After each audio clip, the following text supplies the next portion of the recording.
And of course, we're grateful to you, God Almighty, for how far you've brought us. Another day, another chance to make an impact in our communities, in our societies, but most importantly, in our country, Ghana. Good morning, all of you, and thank you very much for joining us here on the Super Morning Show on Joy 99.7 FM. Thursday, the 26th day of March 2026. These days, the boys have found a nice way to term it Friday Eve.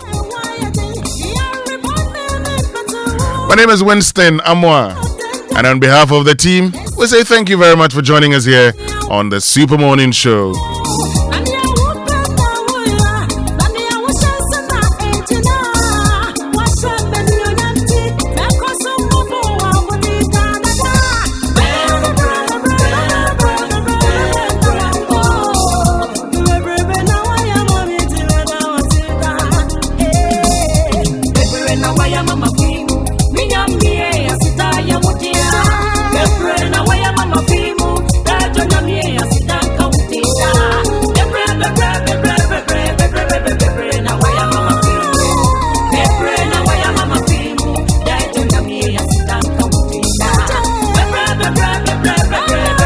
And coming up this morning here on the Super Morning Show on Joy 99.7 FM. So Parliament has passed the Value for Money Bill 2026. Now, the bill that was introduced by the Finance Minister establishes an independent body to oversee public spending and procurement, and is expected to conduct value for money assessments, issue mandatory certificates before major contracts are awarded. But I know that many of you have actually asked the question, what would be new? I mean, why can't the Public Procurement Authority do these things? Well, we'll get answers to all these questions here on the Super Morning Show. But the Minister for Food and Agriculture, well, he's been assuring all Ghanaians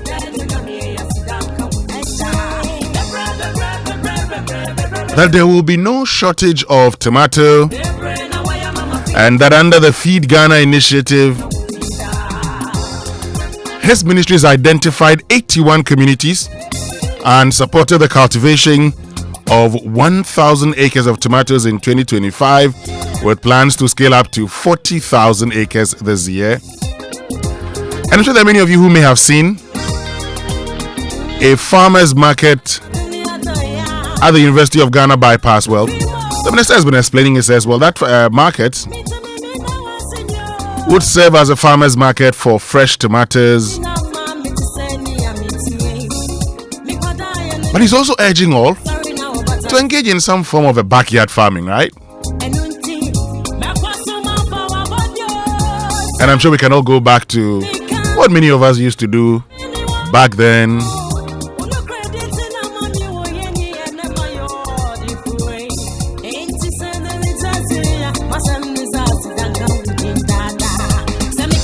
But also coming up this morning here on the Super Morning Show on Joy 99.7 FM.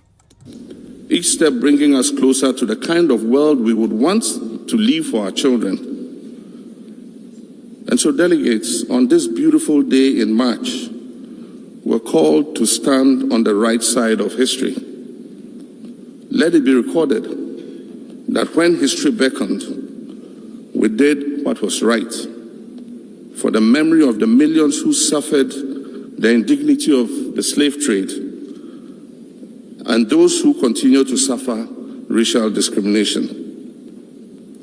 Let our vote on this resolution restore their dignity and humanity. Now, the United Nations General Assembly passed a landmark resolution spearheaded by Ghana, and thus formally declaring slavery and the transatlantic slave trade as one of history's greatest injustices, and thus call for reparations to these countries. What reparations are we talking about? In short, What does this mean for us? That's a conversation we're getting into here on the Super Morning Show. Right now, as always, we do the show with you. Get on to X, use the hashtag JoySMS. Then on WhatsApp 055111997. Coming up is the news at 6 with Mami Esi Nyameche Thompson.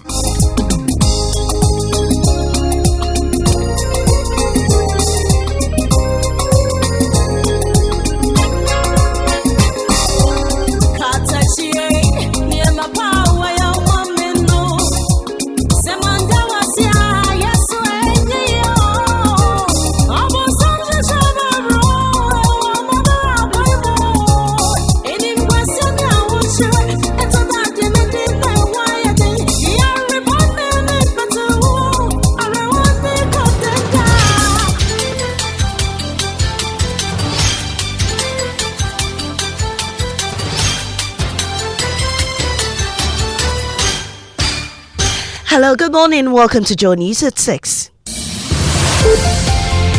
The news is live on Joy 99.7 FM, hits 103.9 FM in Accra.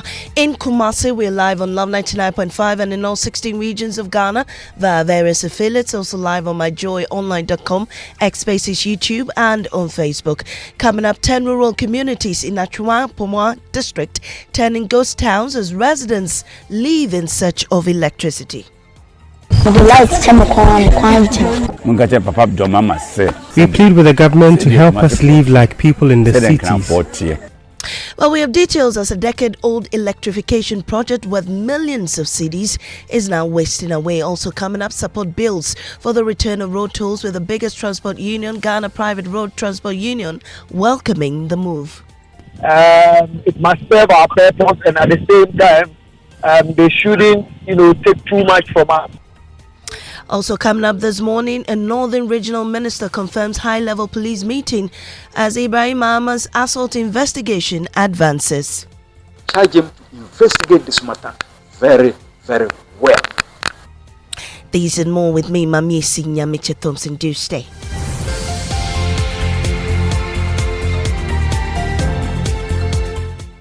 This morning, 10 rural communities in Amoah district are slowly turning into ghost towns as residents leave in search of electricity and better opportunities. For decades, these villages have lived in darkness despite a promised electrification project. Emmanuel Bright-Kweku has more in a feature titled Dark Village. When the sun sets, almost every activity in the small farming community of Bedabwo must grind to a halt. Total darkness consumes the entire village located on the outskirts of the Amoah district of the Ashanti region. In this darkness, I find Evelyn, a class 6 pupil of the Bedabwo DA Basic School. She buries her head in an English textbook, reading a passage before school resumes the next day. I get a stiff neck whenever I use the torchlight. Minutes into her reading, her mother calls her for the torchlight. As the only source of light in the house, Evelyn quickly sets her books aside to help. For as long as they can remember, they and their neighbors have lived in darkness. Since the beginning of creation, we have never seen light in the community before.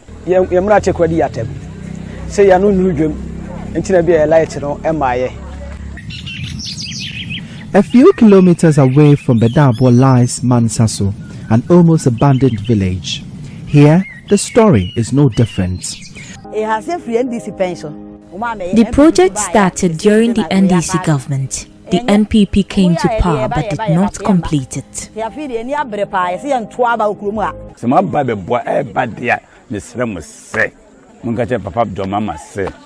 plead with the government to help us live like people in the cities. Said the I have 40 years, 40 years. Yes, be da bo. Omiyesu hunu bi. Na so ye ka Ghana ho. From here at Bedabwo in the Amoah district of the Ashanti region, my name is Emmanuel Bright-Kweku. The Ghana Private Road Transport Union is backing plans to reintroduce road tolls as government signals the policy will return before the end of the year. Road Minister Kwame Govan-Saboja says despite delays, preparations are ongoing and motorists will only be charged on improved roads with a move aimed at boosting road infrastructure funding. While the minority has criticized the slow pace, accusing government of paying lip service, authorities insist the rollout remains firmly on track. We should deploy the first few tolling points across the country before the end of the year. Okay. Yeah. And this will be on all roads or particular roads? No. Which types of roads? Okay, so first of all, the principle is that it's only roads that we have improved. So we are not going to put that on rough roads littered with potholes and other things. So for instance, when we finish, Winchi to Wa, surely that will be told. When we finish the interchanges, that will be told because we made the investment. Well, the GPRTU has welcomed the move. Deputy spokesperson Samuel Amoah, however, cautioned that the price should not be too high. We are ready to pay, but we also saying that as they are bringing it, they shouldn't, take it too high. Previously we were paying 1 Ghana cedi, 2 Ghana cedis and stuff. We don't know how much we are going to pay now, but bringing back the toll, we can't kick against it.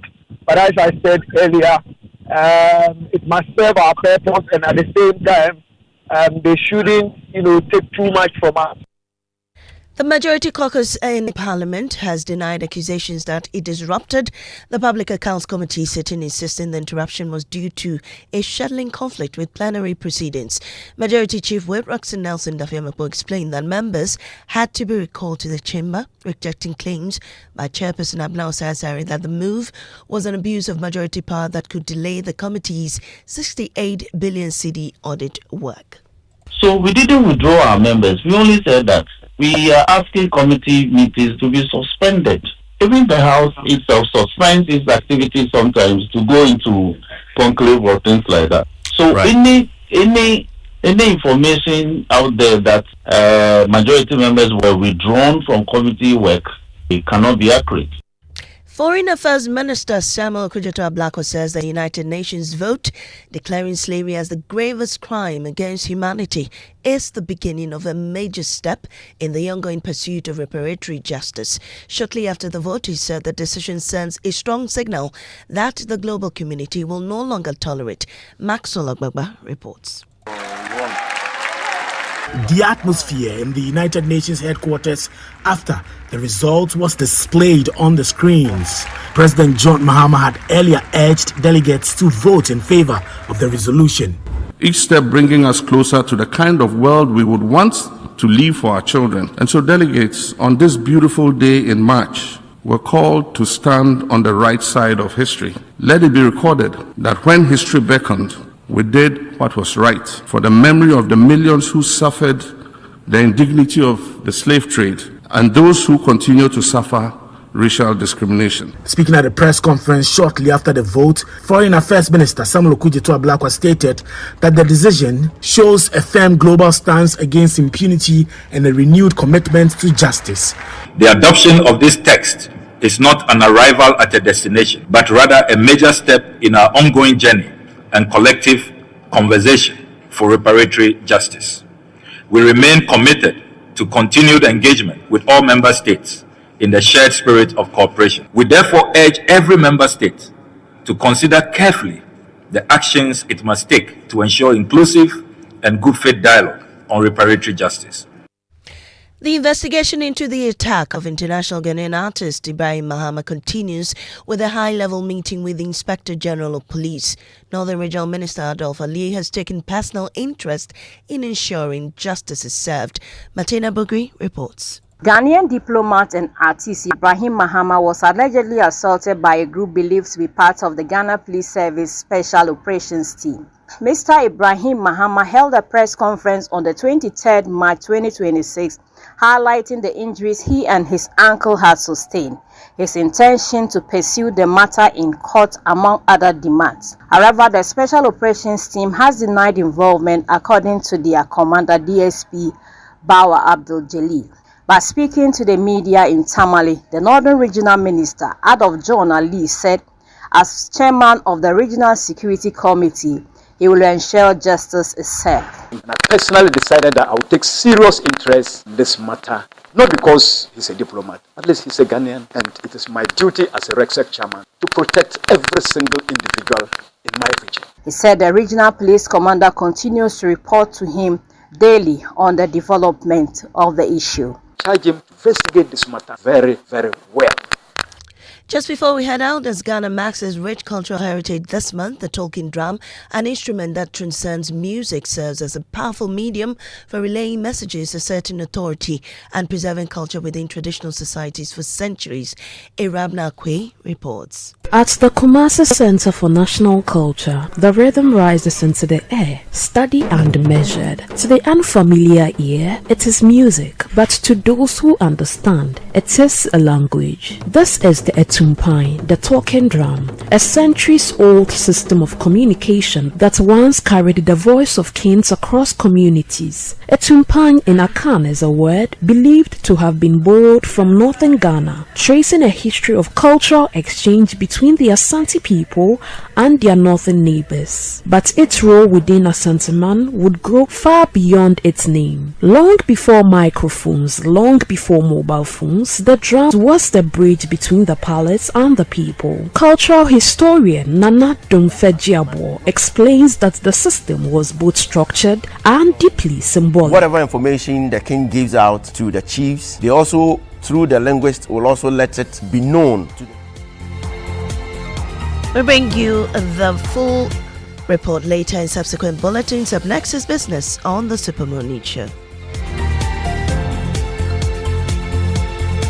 Oh, jump on now. Go, the go. Go me. Now what time when you come back, we are not hear the sound of your car. Why you buy new car? No, I not change my car. It be the same ride. It be the fuel way I change. Way one shouts it. Ever since I started using the all new Excellium Premium Fuel, fortified with 3-in-1 action. Oh, Joe, now my car they run like electric car. No, it's so. This is the type of fuel where they want to. Cause now engine they cost. Where they want for way if I buy it, it go protect my engine. And with the small way I buy, I go drive Absolutely. It's like strapping a turbocharger to your engine and giving it a protector. And what they bust my mind self be the 3-in-1 action. No, Excellium they prevent up to 99% of deposit. It be anti-wear, some be anti-corrosion. Won't pay when I open them. Hey, so where can I find this magical fuel? Just head over to any Total Energy service station and your car will thank you. Hey, they make a finish my gobe fast, then rush go Total Energies. My friend, but why you hand my gobe inside? I give you info. Make a fill the gobe too small. Go. Excellium is designed to protect your car engine, decrease fuel consumption, and lower CO2 emissions. Don't say fuel, say Excellium. Choose Excellium, choose quality. When I say ABSA, you say yes. ABSA Bakiti, we go say yes this 2026 till your jobs start dropping down. Yes, you listening to me right now. I know you get dreams. A work is here. And you book it like me, I want to buy that Porsche car I've been dreaming of. I move into my dream house. No landlord will say me. Join the ABSA family and let's help you say yes to your dreams with tailored banking solutions from loans, mortgages, credit cards to digital banking and more. Make 2026 the year of yes with ABSA. Your story matters. You need a trusty friend on whom you can depend when things come crashing down. You need a trusty friend on whom you can depend when things come crashing down.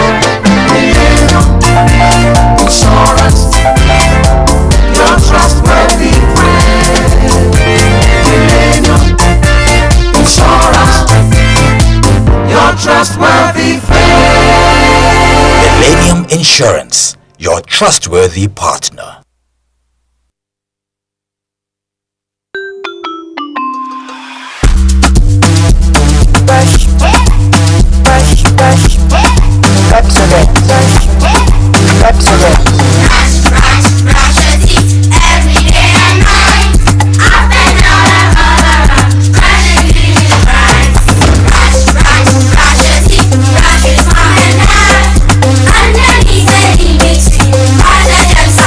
Brushing gets more fun with your kids with the new Pepsodent Kids toothpaste. Give your smiles protection that lasts. Grab yours today from a store near you. This advert is FDA approved. Cast your mind back to 2022. The prices were rising. The stress was high. Every liter of fuel felt like a sacrifice. Do you remember who stepped forward first? When others were comfortable with high prices, Star Oil chose you. We cut our own profits so you could keep your AC on, keep your engines running, and keep your life moving without the heavy burden. We gave you room to breathe when things felt tight. Because of you, our star savers, we became number one. Today, the pumps are a battleground. Others are finally cutting prices because they have to. But Star Oil, we do it because we want to. Don't just chase a price, remember a friendship.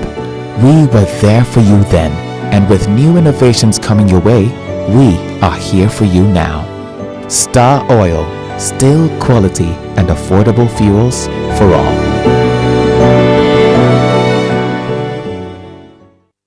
What are you paying for? A delicious meal at the restaurant? Do it with SG Ghana Visa Card. Buying fuel for your car? Do it with SG Ghana Visa Card. Shopping online or at the mall? When you need to pay, do it with SG Ghana Visa Card. With a large network of merchants and payment points, the SG Ghana Visa Card is your secure and convenient way to get things done in Ghana. You can also use the SG Ghana Visa Card for secure online purchases. Make your life easy and use your SG Ghana Visa Card today. To find out more, call 0302 214 314. That's 0302 214 314. Societe Generale Ghana. The future is you.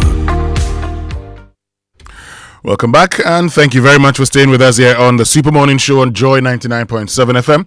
And the 6 a.m. news was brought to us by Absa Bank Ghana Limited. Your story matters, Millennium Insurance, your trustworthy partner, and Total Energies. Total, we go the extra mile for you, which means we can bring you the Joy Business Report, brought to us by Safari Valley Resort, bringing you closer to nature, and Omni Basic Bank, not just another bank. George. Hi. Good morning. How are you doing? God is taking good care of his children. Yes, indeed. God is taking. I've taken the wind out of your words. God is still taking good care of his children. Okay. Yes. So we're fine. Yesterday was good news for Africa and the Caribbean when that resolution spearheaded by Ghana's President John Dramani Mahama passed. And, I was monitoring. And it felt good to be, first of all, a Ghanaian and as an African. It felt good because, since the tenure of President Akufo-Addo, he's been talking about this.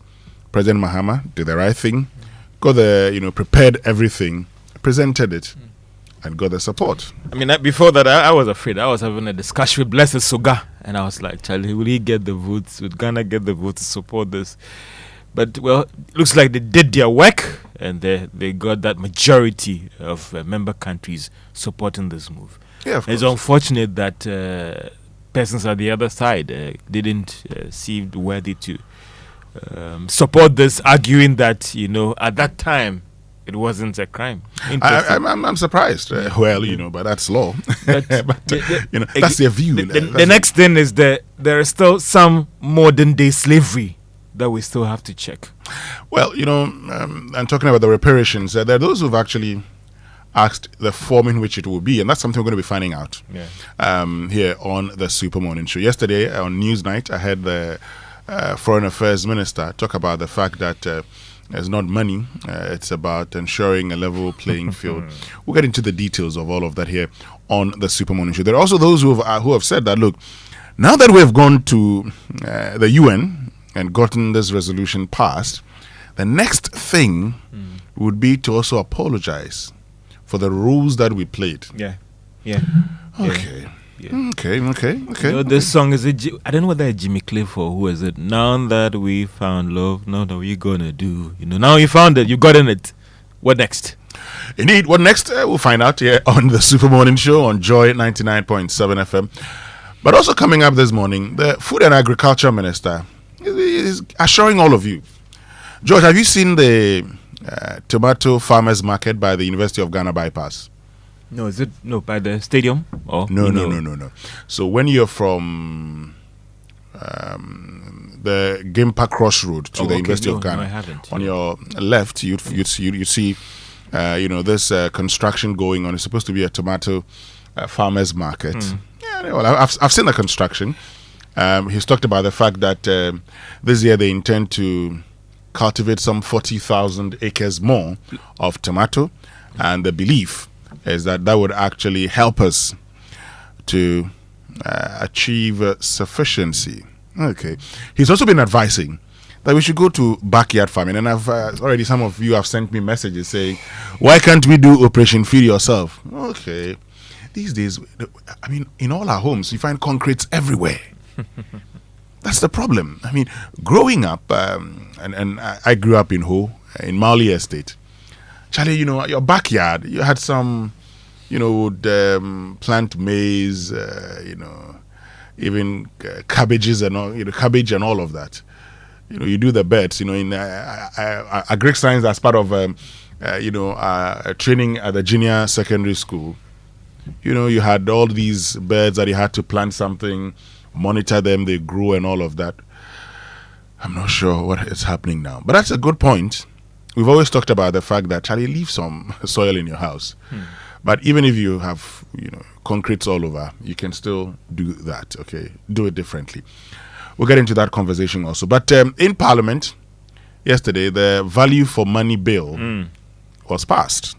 There's a question. How different? I mean, what difference would this office make that cannot be done by the Public Procurement Authority? Why don't we have a value for money office within the Public Procurement Authority to ensure the attainment or the achievement of it? All of these coming up here on the Super Morning Show. Yeah. So a trumpet, it goes to His Excellency John Mahama, the government and the people of Ghana leading, getting the UN approval of Ghana's resolution on declaring slavery as a crime against humanity. So this morning, we celebrate the president and his team and also the people, Ghanaians as well. Okay, so to President John Mahama, we say trumpet.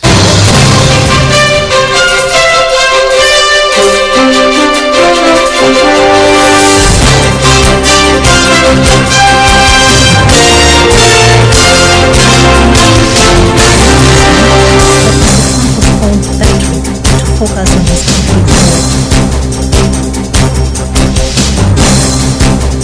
Good morning and welcome to the Joy Business Report. Coming up, Gold Board reveals suspension of gold exports is purely a strategic decision and not due to war in the Middle East. Also, some airlines commence increase in fares due to developments in the Middle East, and Parliament passes value for money office bill. We'll tell you what it entails.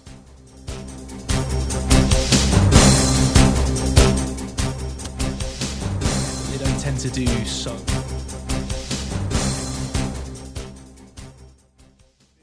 My name is George Yafe. Let's now settle for the details. Ghana Gold Board has revealed that the current suspension of gold export has nothing to do with the war in the Middle East. Ghana, over the past months, has frozen gold export, with some questioning the rationale behind this move. But speaking on PM Express Business Edition, which airs tonight on Joy News at 9 p.m., Chief Executive Sami Jemfi explained the decision to suspend the export in this area as a strategic one aimed at getting more from the commodity. That this war is going to affect our ability to export gold because we export gold predominantly to Dubai. He's right, but all our offtake arrangement provide for at least 2 destinations where Gold Board can ship gold to the offtaker. So we plan for these things. So even though I cannot ship gold to most of our offtakers today in Dubai due to the challenges with Embrace, I'm told it's been resolved now. But we could have shipped to India or to other countries. For some of them, they can take it in Europe, some can take it in India. So the agreements provide for the destination points to be varied. But the reason why is that this is not a good time to sell gold. This is a good time to stock gold. So it's a trading decision that we have taken to buy a lot and hold because we've done well. The Bank of Ghana is not having any liquidity issues in terms of FX. 5.9 months is not a lot. but it's something good. So we don't have to rush and sell gold when market conditions are not good and incur losses. And that is the Chief Executive of the Ghana Gold Board, Sami Jemfi, speaking on PM Express Business Edition, which is tonight at 9 p.m. Now, some airlines have started increasing fares due to development in the Middle East due to aviation fuel costs as well. There is more in this report. Airlines like Australia's Qantas, Scandinavia's SAS, and Air New Zealand have all gone up in what they call airline surcharge. Other airlines in Europe and Asia have also taken steps to increase their fares, and there are strong indications that other airlines could also follow soon with a similar action. Now, even though some of these airlines are not flying directly to Ghana for now, because of the hub operations carried out by most of these airlines, as well as co-sharing deals, well, maybe some passengers flying from Ghana will be affected. Well, the good news now is that most of these airlines have stated that they would move quickly to discontinue the charge if aviation fuel should decline in terms of the issue in the Middle East normalizing. So the next time that you try booking a ticket, look out for a new line item called fuel surcharge cost that could end up increasing the amount that you pay for that ticket. And that was the Business Desk report highlighting why some airlines have increasing fare due to rising aviation fuel costs due to developments in the Middle East. Now, Parliament has passed the Value for Money Office Bill 2026, clearing the way for the creation of an independent body tasked with strengthening the oversight of public spending and procurement. There is more in this report. The legislation, which was introduced in February by Finance Minister Dr. Kasia Latu-Forson, establishes a specialized institution aimed at embedding efficiency, transparency and accountability across government's expenditure. On the floor of Parliament, Dr. Forson described the bill as a necessary response to long-standing inefficiencies in the country's public financial management system. He pointed to persistent challenges including inflated contract sums, abandoned projects, cost overruns and wasteful spending as key issues the new framework seeks to address. The bill institutionalizes a comprehensive value for money framework to ensure that every cedi spent by government delivers maximum benefit to citizens in terms of economy, efficiency, effectiveness, equity and sustainability. Once operational, the Value for Money Office will function as an independent oversight body with a clearly defined technical mandate. And that is a Business Desk report. On the Institute of Economic Affairs has questioned government decision to reduce the Growth and Sustainability Levy from 3 to 1% and the ratification of the Ewoya lithium mining lease by Parliament. The new lease was ratified by Parliament on March 19, 2026, while the Minerals and Mining Regulations, also that is 2025, officially became law on Tuesday, March 10, 2026. Expressing her disappointment at the press conference, the former Chief Justice of Akufu stated that the two agreements in its current form do not represent the modern-day economic sovereignty of the country. The IEA finds it deeply troubling that at a time when President John Mahama has stated in very clear terms on several occasions that Ghana and other African countries must exercise greater sovereignty over our natural resources instead of cheaply parceling them away to foreign mining companies. Other political actors appear to simply echo the concerns of foreign mining interests more than the aspirations of the people of the Republic of Ghana. We find it even more troubling that in 2026 Ghana, we are still entering into and ratifying new mining agreements under the same royalties arrangements. Justice Sofa Akufu is the former Chief Justice of Ghana and Distinguished Fellow of the Institute of Economic Affairs. The Ministry of Lands and Natural Resources is set to transform the land administration in Ghana by decentralizing services of licensed surveyors through digitization. This aims as bringing the land administration closer to people and making it more accessible and efficient. Speaking to Joy Business Technical Advisor at the Ministry, Jonas Ofori-Boadu said that the initiative will enhance the surveying profession and contribute to national development. The Lands Commission currently has offices in all the regions, including the 6 new regions. So all the 16 regions, there are offices. However, we need to still decentralize to the municipalities and to the districts, and that is one component of the project that the Honorable Minister is launching, which is going to take care of decentralization of the services of land administration to the people of Ghana. So we will be setting up offices in districts across the country, and then also we'll be looking at digitalization, because when we digitalize, that will also help in a way to decentralize, because if it's digital, you could sit anywhere in the world, not only in Ghana, you could sit anywhere in the world and then log in onto the Lands Commission portal and do your transactions.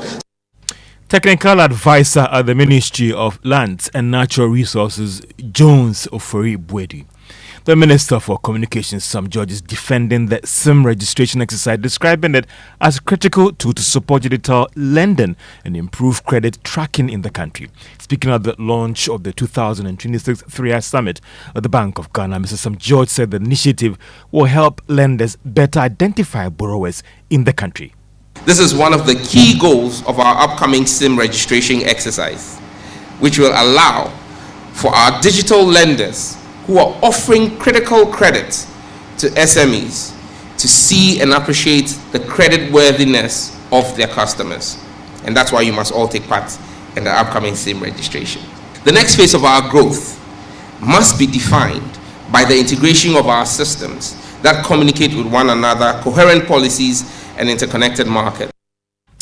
Minister for Communications, Sam George. Let's do Investor Eye, and do not hesitate to report suspicious investment companies to the appropriate authorities like the Bank of Ghana and the Securities and Exchange Commission. On today's edition of Investor Eye, a senior manager in charge of Risk Management Department at the Securities and Exchange Commission, Zakaria Haruna Baba, tells Joy Business what to do if one falls victim to a fraudulent investment scheme.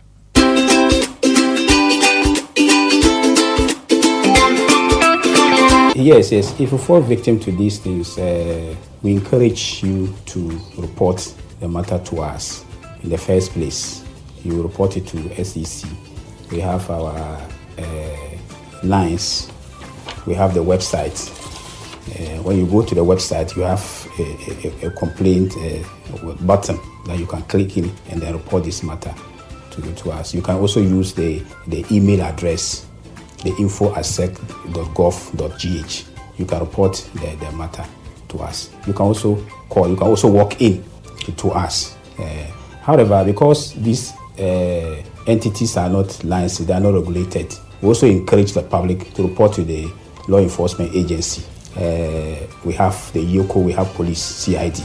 You can report the matter to them. If they see that issue falls under our mandate, they'll contact us. That is the Senior Manager in charge of Risk Management Department at the Securities and Exchange Commission, Zakaria Haruna Baba. Investor Eye comes your way every Tuesday and Thursday on the Joy Business Report. Let's do some commodities. And crude oil increased to $104 a barrel this morning. Gold went up marginally to open trading at $4,508 an ounce. Cocoa is selling at $3,133 a ton, after losing about $100. To the currency market, 11 Ghana cedis, 25 pesos this morning. That's the rate that some of the major commercial banks are offering to their clients this morning. The British pound is going for 14 Ghana cedis, 85 pesos. The euro, on the other hand, is trading at 12 Ghana cedis, 80 pesos. The forex bureaus are selling a dollar at 11 Ghana cedis, 82 pesos. And that's all for the Joy Business Report. Back to you, Winston. Thank you very much, George. $104. Yeah. So that's swinging like Alumbo soy swinging safari. Well, that's too much. Anyway, let's get into our inspirational song for today, one by Bethel Revival Choir, a choral medley. Let's enjoy this one.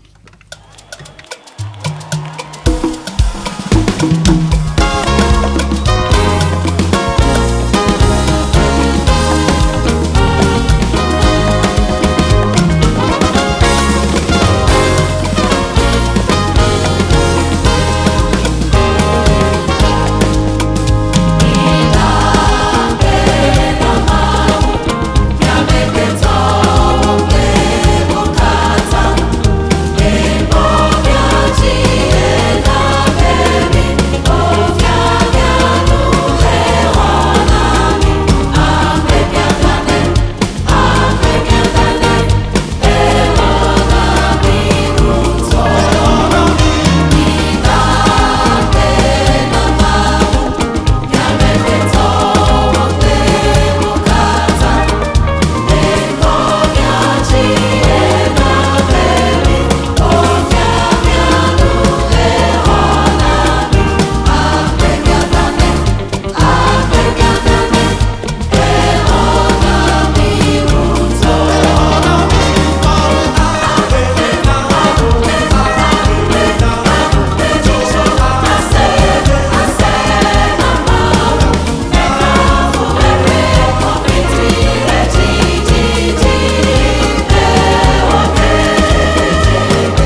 Nyeholale Agbe.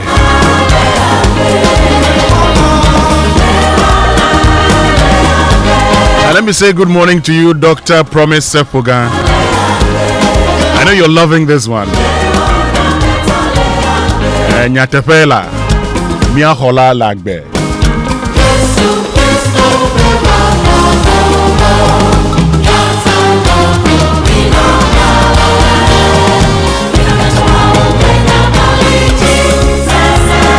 So it's some 40 minutes after 6, which means I can bring you a Drive Safe campaign brought to us by Joy News and the Multimedia Group, supported by Toyota Superior Quality and Imperial General Assurance Solid Protection. So you know what to do. Avoid all distractions. Keep both eyes on the road and hands on the steering wheel. Be visible. Drive with your lights on at night, and that's how to ensure your safe arrival.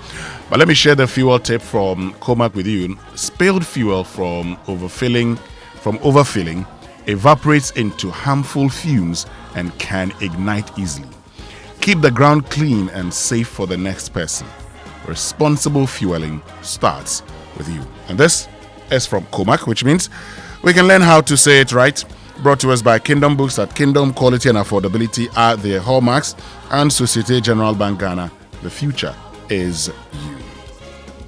It must be done. You say either, I say either.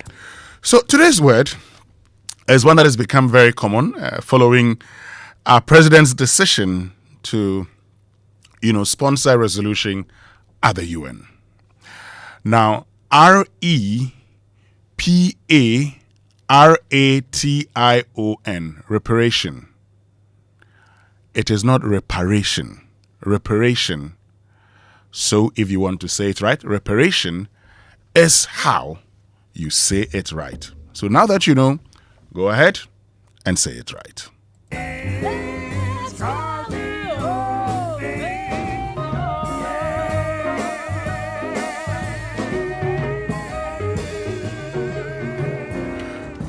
Great, which means I can tell you about Kingdom Books and Stationery Limited. And look, your one stop for quality office essentials, equipment, and furniture at affordable prices. Kingdom Books and Stationery Limited. They've introduced an online store for your shopping convenience. So what this means is that you can now shop by simply logging on to kingdomstoreonline.com without physically coming to any of their branches. It's hassle-free, and they will arrange delivery to your homes and office within a reasonable time. They offer free delivery within Accra and Tema and accept payment via Momo across all networks. Terms and conditions have applied at Kingdom. Quality and affordability are their hallmarks. But look, this year, no more waiting, no more managing small. We go mega, okay?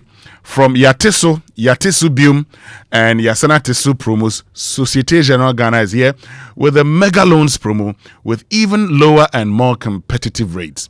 With SG Ghana's mega loans promo, salaried workers of SG Ghana listed companies, pensioners, eligible customers can access support for personal needs, family commitments, home projects, and more. So from now till July 2026, apply and enjoy big loans at small rates. Yes, very low rates and a fast, hassle-free process that helps you to get moving sooner. Visit any SG Ghana branch near you or call 0302-214-314 for more details about the SG Ghana Mega Loans promo today. Terms and conditions apply. Societe Generale Ghana, the future is you. Congratulations. Winston Amoah. How are you, my brother? Well, I'm doing great. I mean, on the back of yesterday's historic moments, I think I'm feeling quite good this morning.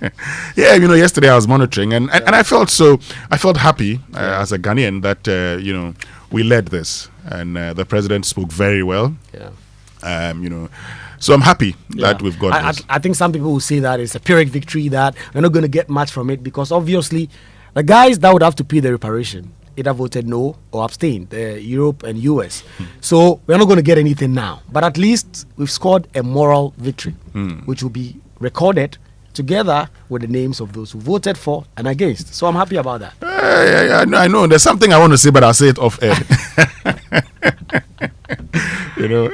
Congratulations. Winston Amoah. This morning I dropped an ever choral medley. You are not here. Oh. Yes. So when I saw you do a repeat or something? Oh, Koko Ashanti. Do something. No, some people are not tuning in yet. Maybe I'll drop. Morganero. Who is that? You don't know Morganero? No. He's one of the biggest artists in the Volta region today. Oh! There's a song known as Agbozume Naomi. Have you heard that song before? Agbozume Naomi? Yeah. You've not heard that song before? I have not heard it. Oh, you've not heard that song before? Hey! I need to check it out too. Agbozume Naomi. You don't.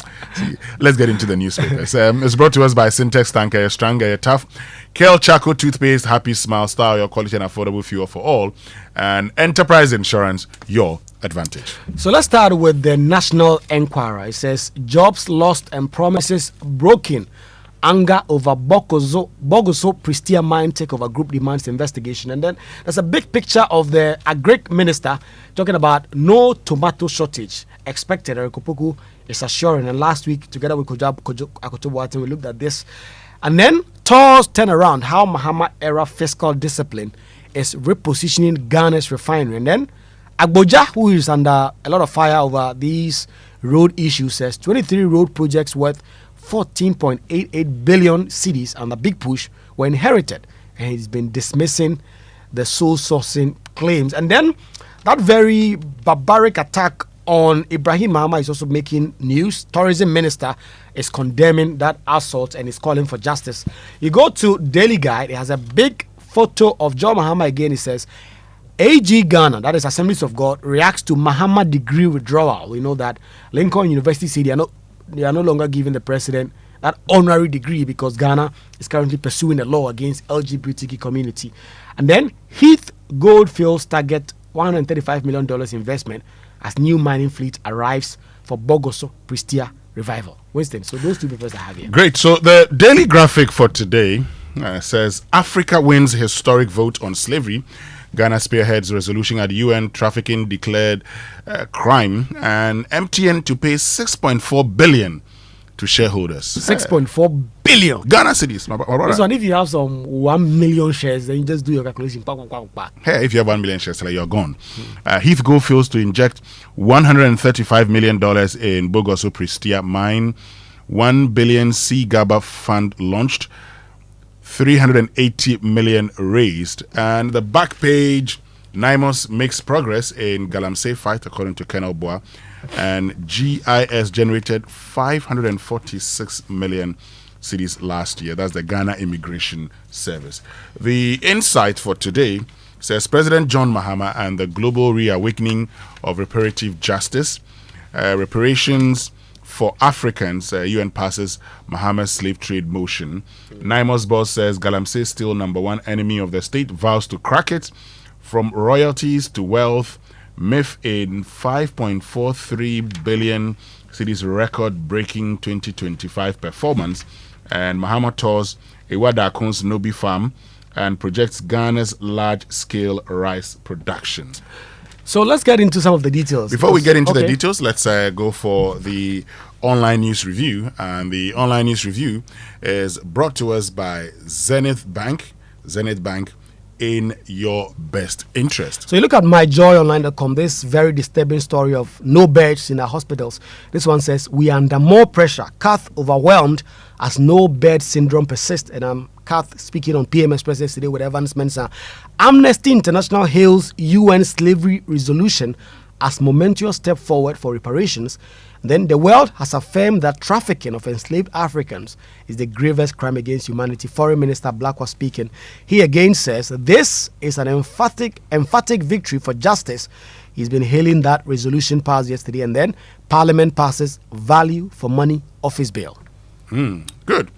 Okay, let's get into the details then. Yeah, there's this story that I think a lot of people find interesting. Oral, NSA ghost names. Gifty Owari fails to halt trial. It is in the Daily Guide, page 3, story written by Jibril Abdul Razak. He says, former executive deputy director of the National Service Authority, Gifty Owari Mensah, has failed again in her attempt to temporarily halt her trial in order to pursue an appeal against the order of the High Court in Accra for her to file a list of names and addresses of potential witnesses in her ongoing trial of allegedly stealing from and causing financial loss to the state. She had argued through her lawyer that the order, which was given pursuant to the practice direction on case management, is inconsistent with the Constitution, which presumes her innocent until proven guilty by the prosecution. However, Justice Audrey Kokuvite, in a ruling on Tuesday, simply indicated that after listening to learned counsel, the application is dismissed. This is the second time the court has dismissed an application for stay of proceedings in that trial. And that notwithstanding, there is a third one pending before the court, also seeking to stay proceedings pending the hearing and determination of an appeal against the court refusal to refer the interpretation of Article 12 of the Constitution to the Supreme Court. So, Gift Owaremen says trial is going to continue. She has a third application that is seeking to hold the trial. The judge, it appears, is not willing to listen to any of that. Okay, well, she can appeal. Yeah. That is for me. That is the beauty of the justice system. As long as she has misgivings about the process, she should challenge all of them. Every interlocutory ruling should challenge it. She should go to Court of Appeal, Supreme Court. So that at the end of the day, we know that every single case that she has gone through the mill. I get it. Whatever decision I get a feeling, Chachu Chikata, during the election petition, that he would exhaust the justice process. Oh yes. Yeah, and he will exhaust the justices as well. Yeah. Yes. So even if he gets 7-0, he will take it, but he will come again. He will come again. That maybe you can change your mind. Yes. So go ahead. But the United Nations, let me get to the Daily Graphic, we know that now, has adopted Ghana's resolution on transatlantic slave trade, slavery, colonization and apartheid at the UN General Assembly in New York. Now, the resolution entitled Declaration of Trafficking of Enslaved Africans and Racialized Chattel's Enslavement of Africans as the Gravest Crime Against Humanity was overwhelmingly adopted by the UN member states. 123 countries voted in favor, 52 countries abstained from voting, while 3 countries, namely, and they name the countries here, namely United States of America, Israel, and Argentina, voted against the resolution. Now, the adoption of the resolution means the transatlantic slave trade and slavery can now be called the gravest crime against humanity and set the tone for legitimate pressure for reparative justice and the return of stolen artifacts from Africa during the period of slave trade, colonization, and apartheid. Ghana, under the leadership of President John Dramani Mahama, moved the motion with the backing of the Africa Union, ECOWAS, and the Caribbean countries, amongst others. Yes, I mean, it was to be expected. The US and Europe in particular, I mean, these are the beneficiaries of slave trade. I mean, US's economy was built on slavery, the transatlantic slave trade. When you go to Europe as well, their so-called industrial revolution also built on slavery. So to concede that this is the gravest crime of humanity will be to open yourself up to pay huge sum of reparation. So this was their way of avoiding it for now, but you cannot avoid it forever.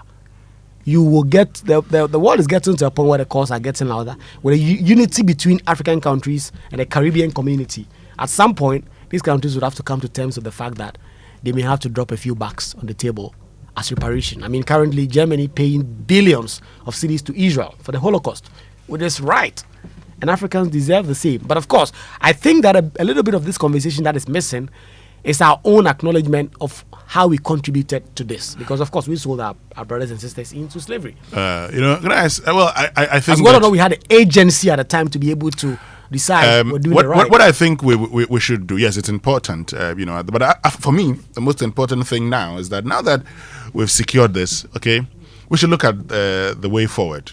The pressure should begin. Yeah. Okay?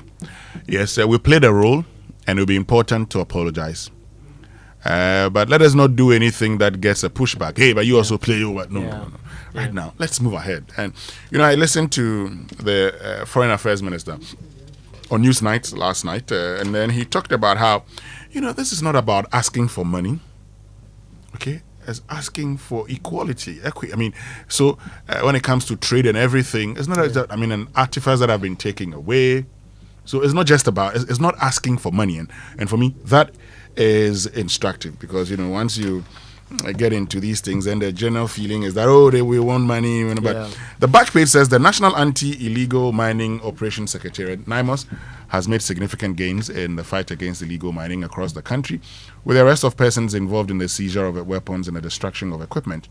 By the first week of this month, the organization had seized 94 excavators, destroyed about 3,000 champagne, seized 59 weapons, and arrested 237 persons involved in Galamsey. So the director of operations at NIMOS, Colonel Dominic Boa, said this yesterday at the Editors Forum and quarterly press briefing, providing an update on the fight against Galamsey across the country. You know, I'm happy that they are providing updates. But look, I'll be happier if we go into the forest rather and fight Galamsey. I don't know why. Listen to this. Okay. No, go ahead. You're making a point. I don't know why Keneboa, the soldier we have put in charge of fighting Galamsey, is doing press conferences and meeting editors every briefing. I mean, that's the job of Shandorf and Co at the Lands Ministry and their PROs. The military people that we have put in charge should go into the forest, because you see, for Galamsey, it is one of the things where if there's progress, you see with your eyes. If the water is improving, you see with your eyes. If people are living in communities where Galamsey is happening behind a police station, they will report it if it has stopped. So people will see the progress we are making, if we are making any. But so far, I don't think we are making any. We keep getting a lot of press conferences, a lot of media relations. That does not always translate into the real tangible action people want to see about Galamsey. Look, having listened to the president, John Dramani Mahama, saying that he would not pretend, and that some of his own people involved in illegal. But Winston, I don't even understand that. Hold on. Charity begins at home. At home. You see, I've always said this thing. Jojo, please find the speaker's voice for me. The speaker's sound on illegal mining. Yes. When the speaker advised members of parliament, those of you who are involved in it, you were there. They are involved in illegal mining. So the speaker knows something. President Mahama knows something. What better way to fight Galamsey than arresting those people? No, and in fact, just last year, the Attorney General referred two key guys in the NDC, the national organizer, and then the third vice chairman to Yoko for alleged involvement in illegal mining. 6 months, 7 months over, we haven't heard a thing about that. We did a documentary recently about how a district assembly in the Ashanti region was actually taking tax from equipment that was being used for illegal mining. Nothing happened. Look, listen to Speaker Alban Sumana, Kingsford, Bagbin.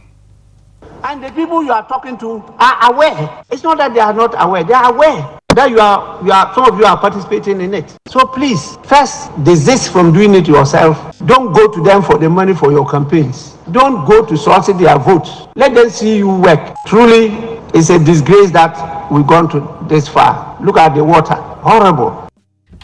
That's Speaker Alban Sumana, Kingsford, Bagbin. You were in Parliament at the time. I was sitting there and I'm like... So he's warning some of the MPs. Yes, and they know themselves, the MPs on the floor. They know those who control concessions, who own champagnes, who owns excavators. I think the big part of our dealing with Galamsey is the hypocrisy of it.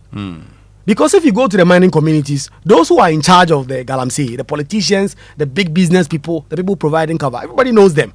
So we go there, arrest some 3 boys, and then we'll take pictures, we'll share it. Sometimes we, the media, will publish it. But then it doesn't deal with it, because if you arrest 10 boys, there are another 10, 20 willing boys going to the grounds. Exactly. If you do not arrest the kingpins or the barons, oh yes, this would not stop. And the barons are the same people financing the guys in the politics. Some of them are politicians themselves, and so they know each other. They are not doing anything. If we say we want to deal with Galamsey, enough of the press conferences. Go to the grounds. Do something substantial. We will see it. And then when we have something substantial, then you can come and brief us on it. But to come and brief us, we are making progress, please, nobody wants to hear that. Shante, let's go for the BBC News. It's brought to us by Fidelity Bank, believe with us, and Glyco, we cushion you for life. At 9:30 and 21 GMT. At 8:30 GMT, Business Daily. 4-day working weeks, fuel rationing, even a state of emergency in the Philippines. The global energy crisis is wreaking havoc on many of Asia's economies. So today, we're going to look at why the continent seems so exposed to those energy price spikes.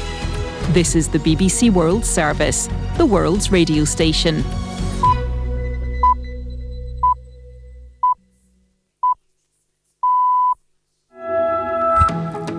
Hello, welcome to Newsday on the BBC World Service with Anne Soy in Nairobi and James Cocknell in London.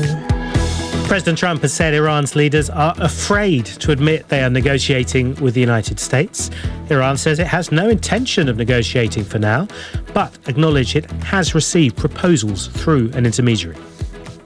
So, where does this leave regional security and in particular life in Lebanon, where Israel continues to target the Iranian-backed group Hezbollah? We speak to Lebanon's education minister. We're going to head to Saudi Arabia to hear how people there believe Iran is dancing the dance of death. And we'll look at the economic impact of the war in the Middle East too. And in sport, Senegal submits its challenge to the Confederation of African Football's decision to strip them of the Africa Cup of Nations title. That and more after the latest world news.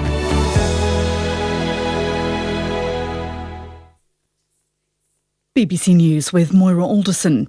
President Trump has insisted that Iran is taking part in peace talks and desperate to make a deal to end the war started by Israel and the United States last month. Iran has flatly denied this. The Iranian Foreign Minister Abbas Araghchi said on Wednesday that the US had sent messages with various proposals, but there had been no dialogue. James Waterhouse is in Jerusalem. You've got the Americans calling for what is tantamount to an Iranian surrender. Yes, sanctions would be lifted, but that would be in exchange for it completely giving up on its military ambitions, weapons manufacturing, supporting its proxy forces like Hezbollah, and having the Strait of Hormuz recognised as being internationally friendly.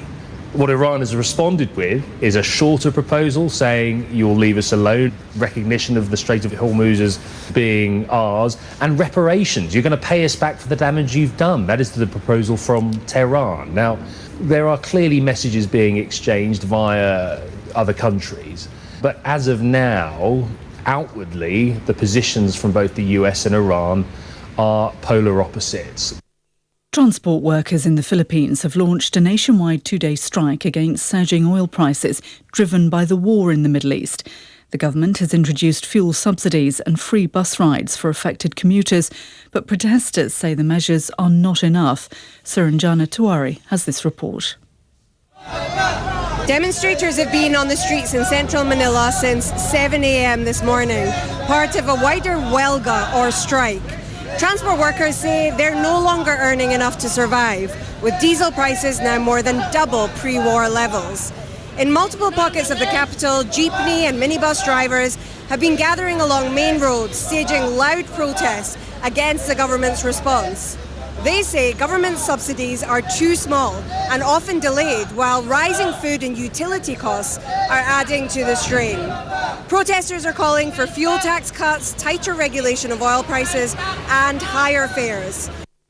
Australia has banned visitors from Iran in case some choose not to return to a war zone. The Australian government said that people travelling on Iranian passports may not enter the country for tourism or work for the next 6 months.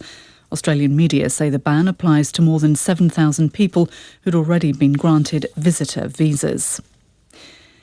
Google and Meta have said they'll appeal against a landmark verdict in the United States, which found them liable for harming a young woman's mental health through addictive social media platforms.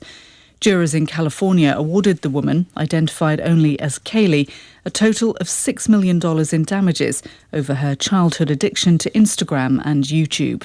World News from the BBC. A commission set up to investigate violence during the anti-corruption protests in Nepal last September has recommended that the former Prime Minister be prosecuted for failing to prevent dozens of deaths. The commission found that KP Sharma Oli did not take any action to stop hours of gunfire that killed at least 19 young demonstrators. The head of the World Health Organization says he's deeply concerned by the situation in Cuba, which is experiencing an acute energy crisis caused by a US fuel blockade. Tedros Adhanom Ghebreyesus said that health should be protected at all costs and never be at the mercy of geopolitics. Dr. Tedros added that hospitals on the communist-run island are struggling to maintain emergency and intensive care services and that thousands of surgeries have been postponed. Zimbabwe says more than 15 of its citizens have been killed while fighting for Russia in President Putin's war on Ukraine. The government says more than 60 Zimbabwean nationals are still trapped on the front lines. Shingai Nyoka reports. The Zimbabwe government admitting for the first time that dozens of its nationals are in military service to Russia. It believes they were deceived by trafficking networks into enlisting. 15 Zimbabweans are confirmed dead. Over 60 others are still trapped on the front lines, authorities said. Harare is in talks with Moscow to repatriate the remains of those who have died and to ensure the safe return of the others. A spokesman said the government is also working to dismantle the trafficking networks responsible for the recruitments. The boss of Canada's national airline is under pressure to resign after releasing a condolence message for the recent deaths of 2 pilots in English only. One of the pilots killed in Sunday's collision at LaGuardia Airport was from French-speaking Quebec. Air Canada's Michael Rousseau has now been summoned to Ottawa to explain his actions. Prime Minister Mark Carney said his response showed a lack of compassion. BBC News. Hey, Andrea, challenge these days, new level crowd. Where did you pass? Me, pass somewhere. I just switched for a better life. I switched for comfort. Look, your salary deserves better. Switch? Yeah. How do you mean? I switched my salary account to Fidelity Bank. Oh, okay. And that's my jackpot. I get higher loan amounts with lower interest rates, as well as personalized financial support. They gave me a loan to expand my side hustle. And the terms are just flexible. Wow. Your salary deserves better. Oh, my salary deserves better. You see the way you are smiling wide? Yes, I will switch and smile wider. Your salary deserves better. Switch to Fidelity Bank today and enjoy lower interest rate, car and home loan, personalized financial support, and a smile that lasts. Switch and smile wider. Fidelity Bank. Believe with us. If I believe with us, Fidelity. If I know I dey your side, Fidelity.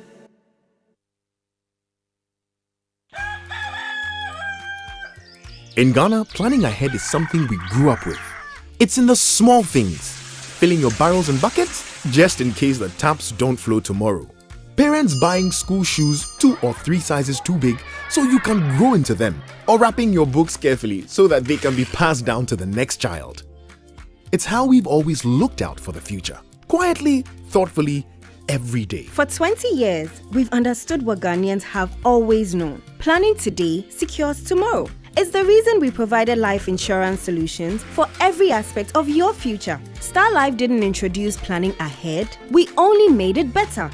Why? Because it's who you've always been. Star Life, your solid partner for life. We are Star Life, your solid partner for life.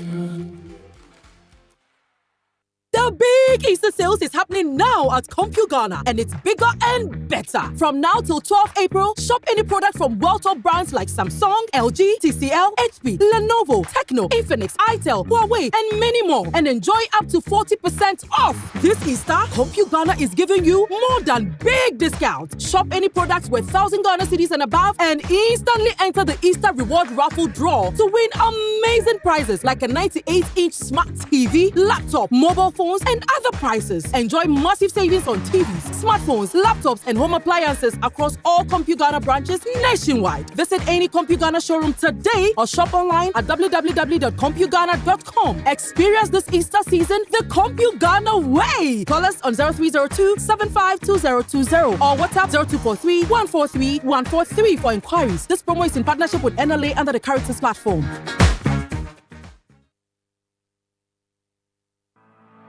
For decades, we have helped businesses connect with their trade partners all over the globe. From Ghana to Burkina Faso, Côte d'Ivoire, Benin, Togo, Senegal, China, Morocco, France, Netherlands, and many other countries. We have made it possible to bring Ghana to the world. We have brought small and medium businesses closer to their customers across the regions in Ghana with our SME support facilities. We have brought relief and smiles to the faces of families with our employee personal loans. With our cutting-edge technology and digital support, we take the burden of complex thinking off you, making life simple. That is who we are, as close as a partner. Bank of Africa. We are indeed the African bank with the global reach. You won't believe where my students and I are coming from. I can see the excitement on your face. Tell me where. Safari Eco Park. They are making it so accessible for schools, offering an unforgettable experience where students learn in nature, connect with wildlife, and truly engage with their surroundings. Wow, that sounds amazing. But I'm a bit concerned about the cost. I thought the same at first, but it's actually very affordable. Through a collaboration between Multimedia Group and Safari World, it is just 100 Ghana cedis for primary schools and secondary schools, and 150 Ghana cedis for tertiary schools. This is from February all the way to the end of April. Oh, that's reassuring. And it's not too far either. Exactly. It's only an hour drive from Accra, so the trip is convenient and stress-free for both teachers and students. I love that the children get to learn through experience, not just textbooks, and the teachers can go along and come back relaxed as well. I'm definitely going to recommend this to our school. It sounds like the perfect blend of fun and education. It really is. It's the kind of experience students never forget. My name is Jonathan, a customer of Enterprise from 2017. Just this January, I bought a new car, so I decided to insure it. And I got a call. I've won a trip to the US for the ultimate football experience. What? I've won? I was shocked. So I have a choice to either go to Mexico, US, or Canada. You could be next, so let's go together. Jonathan is our first lucky winner of the ultimate football experience in the Insure Not Chili promo. And you could be next. Don't wait. Buy or renew your motor insurance with Enterprise Insurance and stand a chance to enjoy an all-expense-paid ultimate football experience live at the stadium. Plus, you can win instant rewards like fuel coupons, airtime, and branded souvenirs. Promo runs till end of May 2026. Enterprise Insurance, your reliable insurance company, tried and tested for 102 years since 1924. This promotion is regulated by the NLA on the Caritas Lottery platform. Terms and conditions apply. Enterprise, your advantage. Syntax Tango! Syntax, hey, it's a very strong. If you want quality, this be where you belong. Syntax, hey, it's a very strong. Oh, gonna shout and sing the song. When the sun they hot, Syntax no break. When the rain they fall, still no shake. Builders they choose and plumbers they prove. Any project you they start.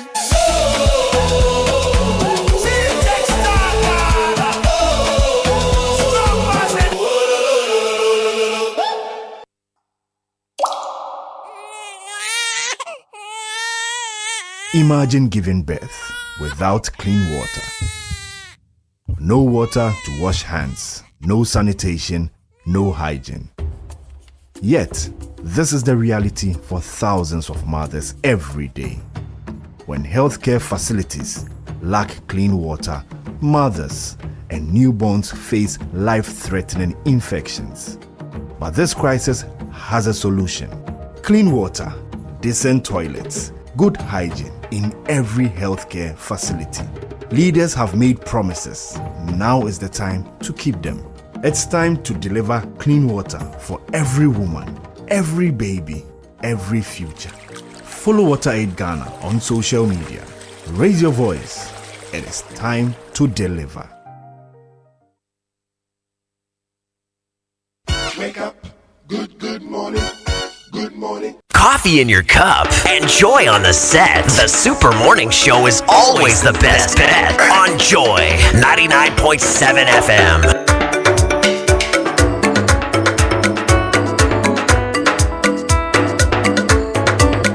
You are my lover, me too, I'm your lover. We're going to love every day. You are my lover, me too, I'm your lover. We're going to love. Oh, sing along. If you love me, sing along. I need a lover, not Casanova. A proper lover, true lover. Not one and stand. I need forever love. I need some girl to ring my bell. I need some girl to scratch my bell. I need some girl to scratch my bell. I need some girl to ring my bell. Mix by mix in the mix. How do I do? I need love. Let's go. Michelle, no baby. I no baby. Na bossy ebuku kakra. Me who na was me. Oh my me who yen she. Our Bremona, me one year she say, yeah. Me family Santa Plana, me one year she nam down with some Pramudia near Bedelia. We soon make me when you know what for a charm me, a charm on me, a charm on me. What in the beauty, the beating me, a beating me. Hey, hey, all the know what for a charm on me, a charm on me, a charm on me. What in the beauty, the beating me, a beating me. But still I need a lover, not Casanova. Proper love, true, true love.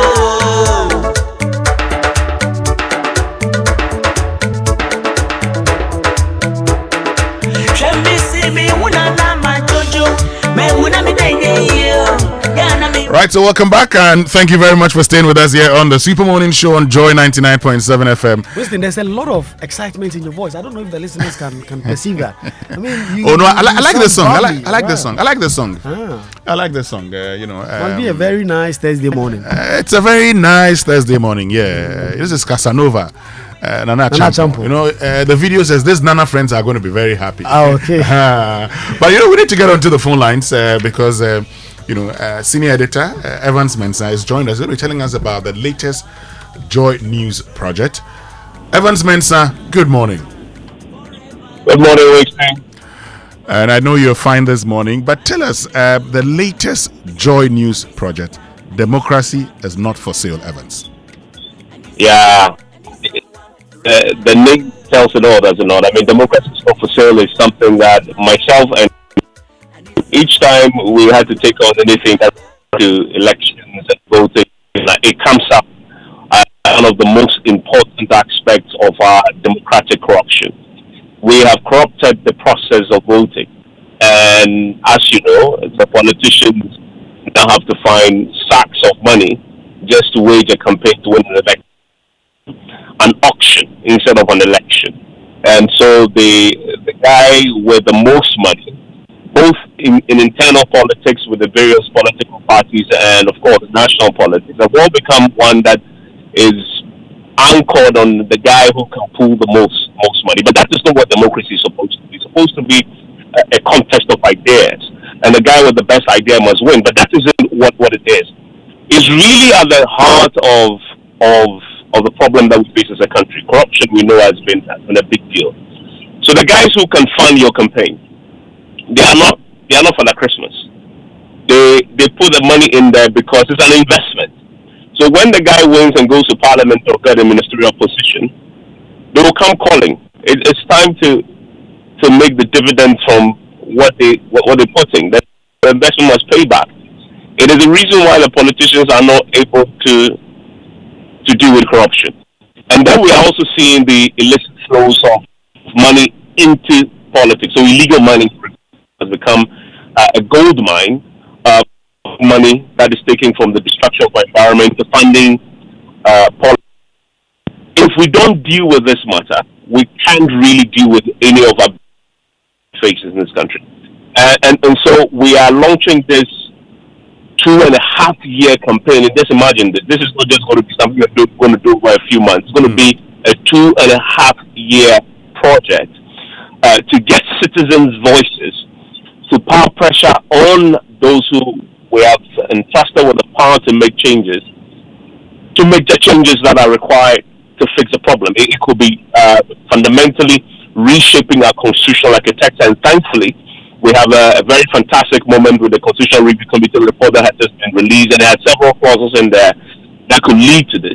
We also have agencies and institutions like who have done some great work putting together some legislative framework around what we need to do to change it.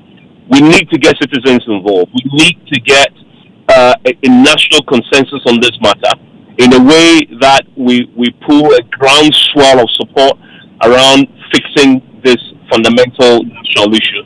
So that is basically what the Democracy is Not for Sale campaign is about. And we're beginning with the citizen mobilization across the country. And so I know it's starting tomorrow. Where would you be tomorrow? When will the first where will the first forum be?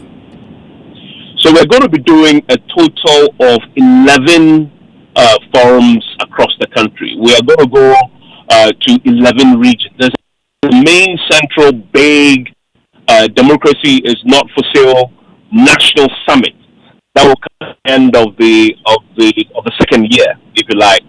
But before thoughts and views on the subject as to what changes would they want to see. Because remember that this problem, it is vote buying, but it's also vote selling. So there is a citizens part of this, because they put pressure on the politicians will tell you, to corrupt the system. Because if you don't pay, they won't vote for you. It's what we are told by the politicians. So the politicians feel pressured. But they also, of course, are as guilty as anybody else, because they go and make all these wild promises, and then that creates expectations. So what we first need to do is to very scientifically, systematically gather citizens' voices on the subject. And that is why tomorrow we are starting in the northern region. So we are going to be in Tamale. But this is not just going to be a forum and just a talk shop. It is grounded on real research. So over the last 1 week, we've had a team of researchers on the ground in the northern region conducting a survey, talking to people about their views, their experiences, but also what they want to see. And the reaction on the ground in the last 1 week has been phenomenal. And we're going to build that into a proper document we're calling the Citizens' Voices for Change. And this is going to be gathered around the country, right? In all the 10 regions, in fact, 11 regions we are going to be. And so that is the leader. Tomorrow, we're going to be outdooring what the Northern Region survey shows as part of the conversation. That is going to really become the basis for the live forum. And we're going to have politicians, we're going to have the EC, we're going to have the NCCE. All the players are going to be there in Tamale at the NAT Hall, engaging on this. We will present the findings of the research that has happened the last 1 week, and then that then becomes a basis for a conversation tomorrow. So tomorrow is in Tamale. That's the first one. That's the maiden edition of the Democracy is Not for Sale Forum that will launch. We're doing this in partnership with ADOM, by the way. And let me stress this. This is the Joy News Impact Makers Foundation. Hello, Evans. Project. Yeah, can you hear me? Yes, you're talking about Joy News Impact Makers Foundation. Yes, go ahead from there. Yes. So this is a Joy News Impact Makers Foundation project. It's simply run and amplified on the Joy News channels and the ADOM News channels. And so this is a not-for-profit project that is designed, obviously, to hopefully bring change. And we are thankful to our partners. Jen said that have been very good in helping us, structure this the way it's happened. Of course, CDD is also very, very important partners, and they've done their own work. And so expect us in your communities over the next 1 to 2 years. Gathering views on this very important matter of selling our votes and buying the votes and the influence of money in our politics. And we're starting tomorrow at 4 p.m. We're going to go live. All the work that has happened in the last 5 months, really, in the lead up to this, will all come to the conversation in Tamale as our first one, and have this conversation with our politicians and the citizens, etc., so that we can begin to build some consensus around bringing about some real change. Great, Evans Mensah. Thank you very much. So tomorrow at the Tamale Nat Hall, 4 p.m. Yeah, 4 p.m. It's going to be live on the Joy News channel. It's going to be live on Joy across our many digital platforms. And we want everybody to participate in finding a solution to this problem. And we're going to be going across the country, so you can expect us in your region very soon. Either ADOM is going to do it, or we're going to do it. So we're taking 5 regions each. ADOM will do 5, and then Joy will do 5, all executed through the Joy News Impact Makers Foundation vehicle. Great. Thank you very much, Evans Mensah, who is a senior editor at the Joy Newsroom. I need forever love. I need some girl to ring my bell. I need some girl to scratch my back. I need some girl. And indeed, this is a very great project, Kweku. Look, Yeah. democracy is not for sale. And one of the persons with the best ideas in any election in this country has been Dr. Ibrahim Mahama. Yeah. He has great ideas. Yeah. And so one day I asked him, Ambassador at large. Dr. Mahama, anytime the records show the data that your performance is not the best, okay, you always, declining. And he says, my son, you see, it is not just about, it's not only about the votes, it's about the impact you make in an election. And that's why he liked debates, because he believes that if he engages, he's able, right, to actually get people. And so he had talked about free chocolate drink, school feeding, and all of those things. And he's happy that it's been implemented. And so a young man met him and said he liked him because of his ideas. Let the ideas influence the vote, not the money. Not the money. Because Charlie, these days, I mean, you meet MPs and they tell you how much they have to spend to enter Parliament. And sometimes I ask them, so why do you come? Because they will complain about it. I mean, recently Felix was on Super Morning Show, and I mean, Felix Kwachefosu, MP for Ebura, talking about how at some point he was so broke he had to call his wife to send him 500 Ghana cedi to buy fuel. And he said the entirety of the salary is spent on constituents. Do you know what So why do you come back for? Do you know what an MP told me? He says that, Charlie, these days he doesn't sleep in his constituency. Charlie. Or the day that he's going to leave, he will not let you know that's the day he's going to leave. Ibishia. The day of the when you come, he's gone. Because I mean, and I see it up front. Sometimes in Parliament, MPs calls, someone is doing an outdooring, they are calling you. Someone has gone to give birth, they are calling you. They are going to get married, they are calling you. So it's a big conversation about democracy, because what we are doing now is literally putting it on sale. There are so many bright minds who are perhaps listening to the morning show now somewhere, and they have ideas to contribute. They have to enter Parliament. This place, if you are not our democracy, if you are not in Parliament, you are not somewhere, nobody will listen to you. You see, you make a point. They have great ideas, and they don't have the money. They don't have the money. CDD's report says you need to spend like 10 million cedis to enter Parliament. A former member of Parliament told me. Let me go for 10 million cedis. Somebody walked up to him and said, "Oh, and he asked him that inti some muskana.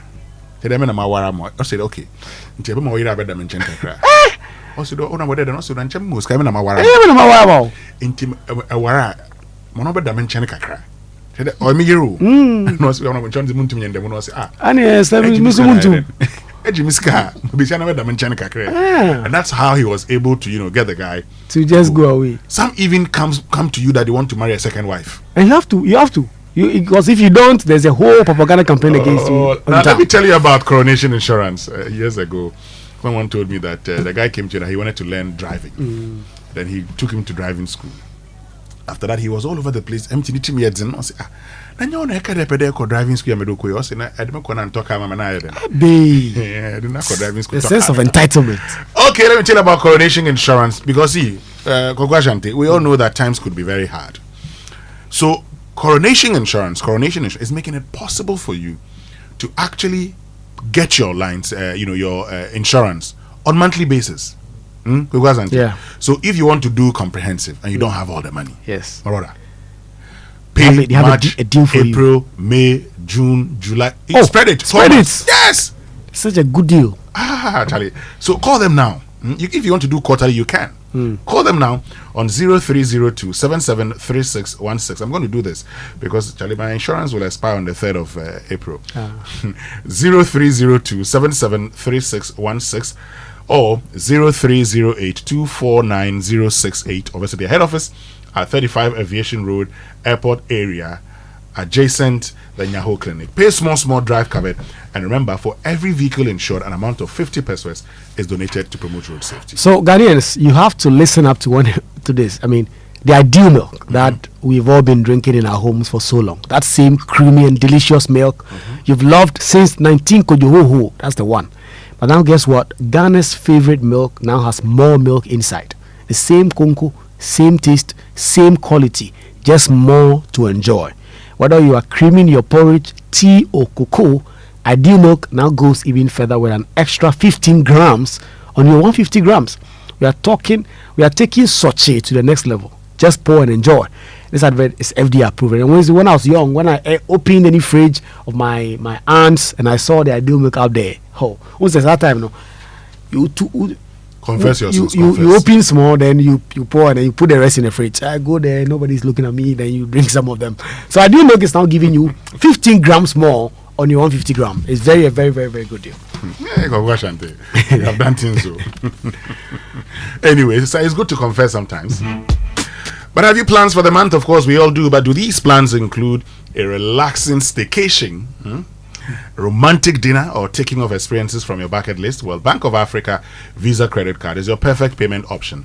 For shopping, reservations, getaways, the Visa credit card offers convenience, flexible payment, and enhanced security with direct debit should you forget to repay. Choose affordability, choose comfort. Sign up for a Visa credit card with Bank of Africa today. For further information, call BOA on 0302429333 or chat Fafa at boaghana.com for inquiries. T's and C's apply. Bank of Africa, strong as a group, as close as a partner. Well, let's talk water tanks now. Do you know the secret to real water storage? It's simple. Syntex. If your tank doesn't have the tortoise on it, then it's not the correct tank. That is right. The tortoise tank, Syntex tank, is the champion of water tanks. It is strong and durable and built to handle our Ghanaian weather, whether rain or shine. Syntex tank has your back. So my people, go outside, check your tank, and if it doesn't have a tortoise on it, it is time to upgrade to Syntex. Join the Syntex family today and enjoy water storage that's tough like a tortoise. Call 0244-335-168 to buy now or find one of our 400 agents nationwide. You can also shop online at syntexgh.com. Syntex tank, strong, tough. So Jonathan Syme is living proof that insurance can actually reward you. He's the first raffle winner of the Naturally Motor Insurance promotion from Enterprise Insurance. He simply insured his car and now he's packing his bags for an ultimate football experience abroad live at the stadium. Imagine that, and yes, you could be next. Just buy or renew your motor insurance policy with Enterprise Insurance and stand a chance to win big. A sponsored ultimate football experience, fuel coupons, airtime and branded souvenirs from now till May 2026. This promo is regulated by NLA on the Carters Lottery platform. Terms and conditions apply. Enterprise Insurance, your advantage. So for all of you parents, do you know why your children, they leave home very neat and then return looking so different? I'll tell you, non-stop action. All the learning and sports burn energy. So those sweat stains, torn uniforms and dirty shoes, they show that your kid has been very active. That is why they need nourishment and energy at breakfast. So give them the nutritious Milo every day. Milo contains vitamin D that supports energy release to help their daily performance. Milo, energy to go further. This advert is FDA approved. So let me tell you about the Omni Basic MasterCard Fuel Card. Okay, let me tell you about that because that's your fuel buddy, and they help you make fuel payments seamlessly, very secure, and it's 100% cashless. So for individuals, companies, they give you control and convenience and make sure you fuel your car or your fleet without the hassle. And that's the Omni Basic MasterCard Fuel Card, your new essential for the road. Visit a new Omni Basic Bank branch today and get the Omni Basic MasterCard Fuel Card today. Call 0307 086 or 0302 758 555 or 0800 100 790. Omni Basic Bank, not just another bank. So after dirty December comes dry January. Don't let your engine suffer because of a tight budget. At Total Energies, we dare for you. That is why we have significantly reduced our lubricant prices. For instance, your favorite 4-liter Quartz 9000 SAE 5W40, which was 118 cedis, is now 107.5 Ghana cedis. Your 5-liter Quartz 9000 Future 0W20, which was 148 cedis, is now 134 cedis. And your 4-liter Rubia Fleet HD 415W40, which was 80 cedis, is now 72.5 cedis. Top quality, meeting great savings. You won't get these prices anywhere. Rush to any Total Energy station nationwide and enjoy premium quality engine oils, transmission fluids, and coolants at significantly lower prices. Remember that balance you save off can buy Davis Gobe for the rest of the year. Choose Total Energies, choose quality. Now, with Millennium Insurance, you don't have to worry whether it's motor, properties, marine, travel insurance. We've got you covered. Millennium Insurance is fast and reliable, so when life throws you surprises, Millennium Insurance, make sure you're ready. Call Millennium Insurance today on 0501 418 228 and ensure the unexpected before the unexpected insures you. Millennium Insurance Company, your trustworthy partner. Question today, when you talked about the Gobe, why you Mindi Gobe. Oh, you're not like Jojo. No, Jojo, yeah, that's it. I'm told it takes it 3 times a day. I don't know how he does it. The man likes Gobe. Brutal. Wow. Anyway, look, imagine hitting the road with total peace of mind. Now, that's the Asempa Super Promo packed with goodies from Imperial General Assurance.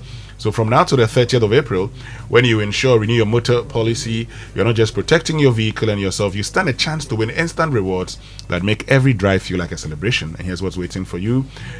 Free fuel and EV charging coupons to keep you moving, free vehicle diagnosis at accredited garages, a 1-year life insurance cover for extra protection, and branded souvenirs. Don't let this moment pass. Call 0577 667 43628. Speak to your broker or visit any of our agents nationwide. Ensure, drive, and win big with Imperial. Follow us on social media for all updates. T's and C's apply. Imperial General Assurance. Solid protection. Stay with us. We'll return with sports, birthday messages, and food for thought here on the Super Morning Show. Pow, make we step out small. Bonya mood said the carnival for town they start now. Yeah. Miss it there, see my fiber they fire off. Download record, do streaming they go on. Gaming suit ye, no buffering. It's bronya way they more fiber. Oh wow, so you really no go come and pa. MTN unlimited fiber. Internet day here, make a promote. This Ghana man, put your home on MTN Unlimited Fiber Internet and make the fun day right where you are. Fast speed, pure fiber, truly unlimited. Visit my MTN app or dial *5057# to check fiber availability or to subscribe. MTN.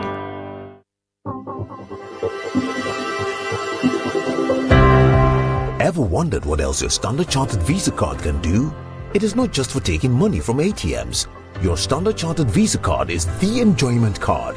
Use it to shop at malls and supermarkets and for all your online transactions. Book and pay for that overdue vacation online and win fantastic rewards like airtime, Melcom gift vouchers, and a weekend stay at a plush hotel and many more. It is the enjoyment card. So next time you're about to make any payment, let your Standard Chartered Visa card lead the way, not cash. It is your gateway to secure, convenient, and rewarding payments. Visit the 360 Rewards website for more information. Standard Chartered, here for good. Life is full of dreams and surprises. When the unexpected happens, SIC Insurance stands with you. For over 60 years, we've protected what matters most: your business, your home, your life. Call us toll free today on 0800 100 055 for your motor, fire, accident, travel, and marine insurance policies. SIC, our promises are sacred. Introducing Yomi Pina Colada and Peach, our newest addition to the Yomi family. Life is full of choices, so here are more Yomi flavors to spoil you for choice. Go on, choose great taste, choose nourishment, choose the new Yomi Yogurt Pina Colada and Peach. And always remember that the choices we make today shape our tomorrow. Yomi, a nourishing choice. Yomi Yogurt Pina Colada and Peach. More quality products from Amigo Ghana Limited. This advert is FDA approved.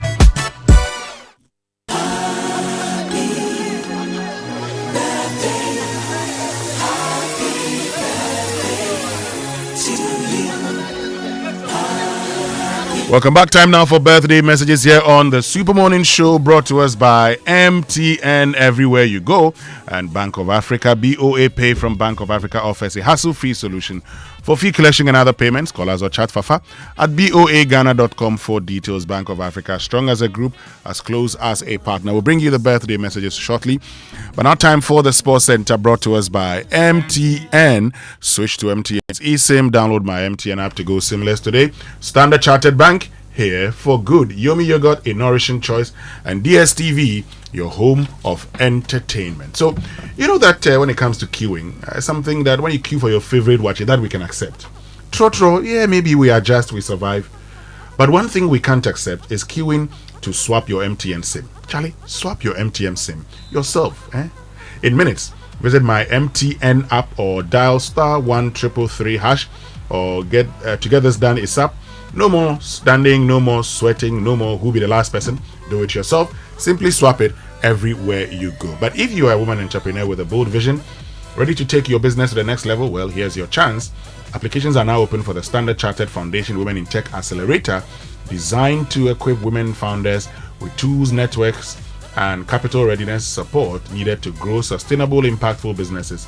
If you're selected, you'll get expert-led training, inspiring master classes, one-on-one mentorship, tailored coaching to help you sharpen your operations and become investor ready. So whether you're building in manufacturing, agribusiness, services, tech, climate smart enterprises, or even emerging innovation sectors, this opportunity is designed for you. And yes, women with disabilities are strongly encouraged to apply. It's more than just a program, it's a powerful community of women innovators breaking barriers and building scalable solutions. Don't miss out. Apply now at scwomenintech.com before the 31st of March. The Standard Chartered Foundation Women in Tech Accelerator, empowering women, enabling innovation, accelerating growth. Apply today. Achui. Winston, good morning. Today is our mutual friend's birthday. Oh, John Amoah Nzoli. Good morning to you, Kojo Amoah Nzoli. Used to be my former boss. These days, I think he runs the show at Plaza FM and the big man in charge over there. Good morning to you, Kojo Amoah. Do have a wonderful birthday.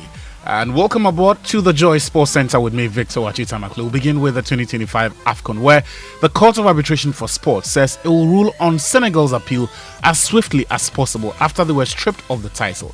Senegal's 1-0 win over Morocco in January was overturned to a 3-0 victory for the host following a protest. Senegal's players, if you recall, had walked off after Morocco were awarded a stoppage time penalty before eventually returning to complete that final. Here are excerpts from the CAS statement acknowledging receipts of the appeal. The Senegalese Football Federation appeal seeks to set aside the CAF decision and declare Senegal winners of the AFCON. It also requires an immediate suspension of the time limit to submit an appeal brief until the CAF decision is notified with full grounds. The CAF decision, rendered on 17th March 2026, was operative only. A CAS arbitral panel will be appointed to consider this matter. Following this, a procedural calendar will be established. In accordance with CAS procedural rules, an appellant has 20 days to file an appeal brief with legal arguments, and respondents then have a further 20 days to submit an answer containing statement of defense. At this early stage of proceedings, and considering the Senegalese request to suspend deadlines, it is not possible to anticipate the procedural timeline and to indicate when a hearing will be scheduled. That's the full statement from CAS on their receipts of Senegal's appeal of that CAF decision. Moving on, the Black Stars of Ghana continued their preparations yesterday for Friday's international friendly against Austria.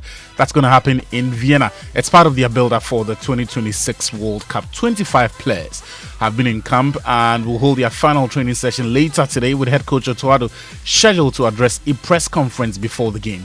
Ghana take on Croatia, Panama and England in Group L of the World Cup. Former Black Stars captain Asamoah Gyan says he just wants to see Ghana qualify from the group. We're playing against England in the World Cup with the same group. You know, on paper, England, of course, one of the best teams in the world right now. You know, but people are optimistic about that game, you know, to play against England. And I'm not thinking about playing England. I just want Ghana to qualify from the group stage to the next stage of the competition, you know. So we'll see what happens. But Ghana against England is going to be a very, very good game. Ghana's record goal scorer Asamoah Gyan speaking about Ghana's chances at the World Cup. Speaking of which, Litina Travels is taking Team Ghana to the biggest football events on the planet to be hosted in the USA, Canada and Mexico. The Litina Travels package includes visa to watch all 3 group stage matches, 3 official match tickets, return charter flights, top-class hotel accommodation, travel insurance and exclusive access to business networking events across all 3 host nations. And that's why you need to get in touch with them. Call them on 0244 260 789. 0244 260 789 today, or visit Litina at Alisa Hotel Northridge and secure your spot on this once-in-a-lifetime journey.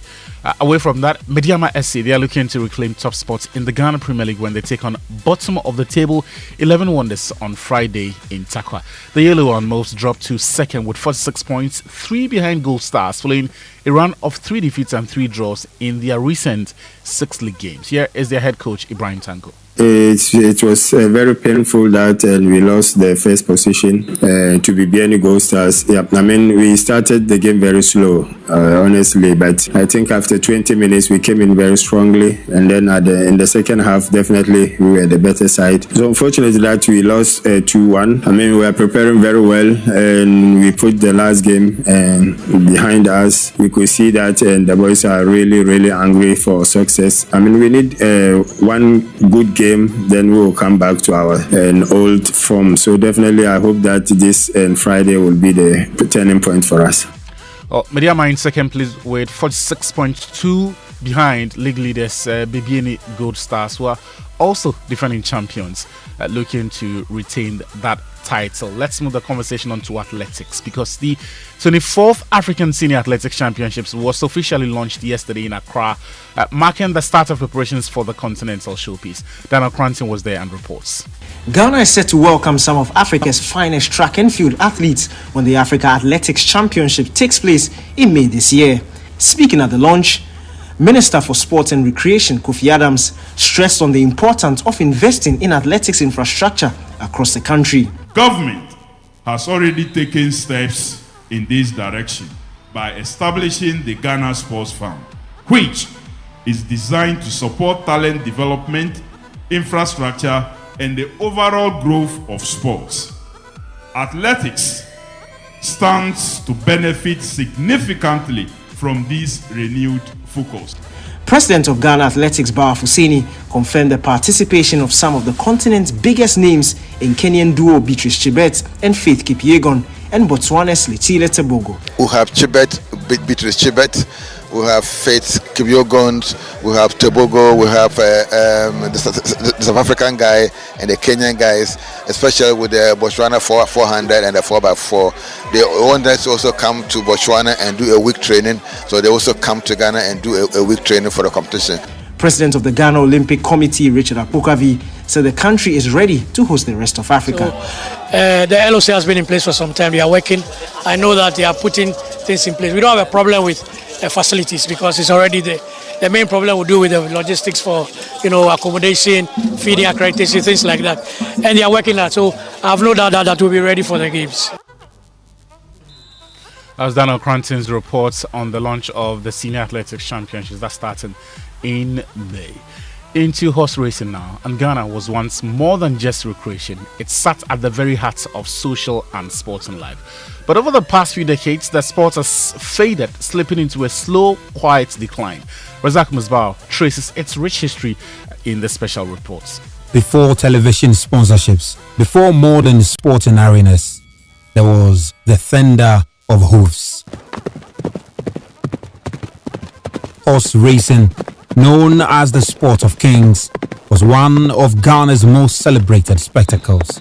Today, the grandstands are quieter, but the story is far from over.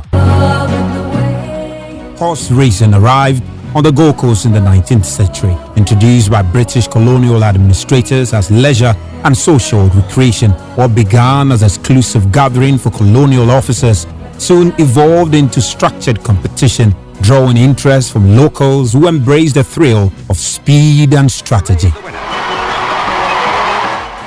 By the early 20th century, organized racing had taken shape under the Accra Turf Club. The Accra Race Course, located in what is now Kempinski Hotel, Accra Conference Center and joining facilities, became the beating heart of the sport. Crowds gathered, bookmakers shouted odds, and jockeys rode with poise.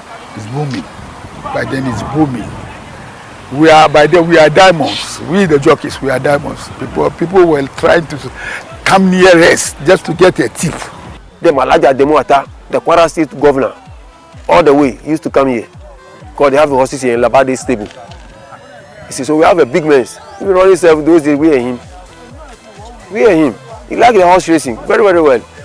In fact, when the Queen visited Ghana, she presented us with a gold cup, and she was at the horse racing event organized in her honor, and it was fantastic, fantastic.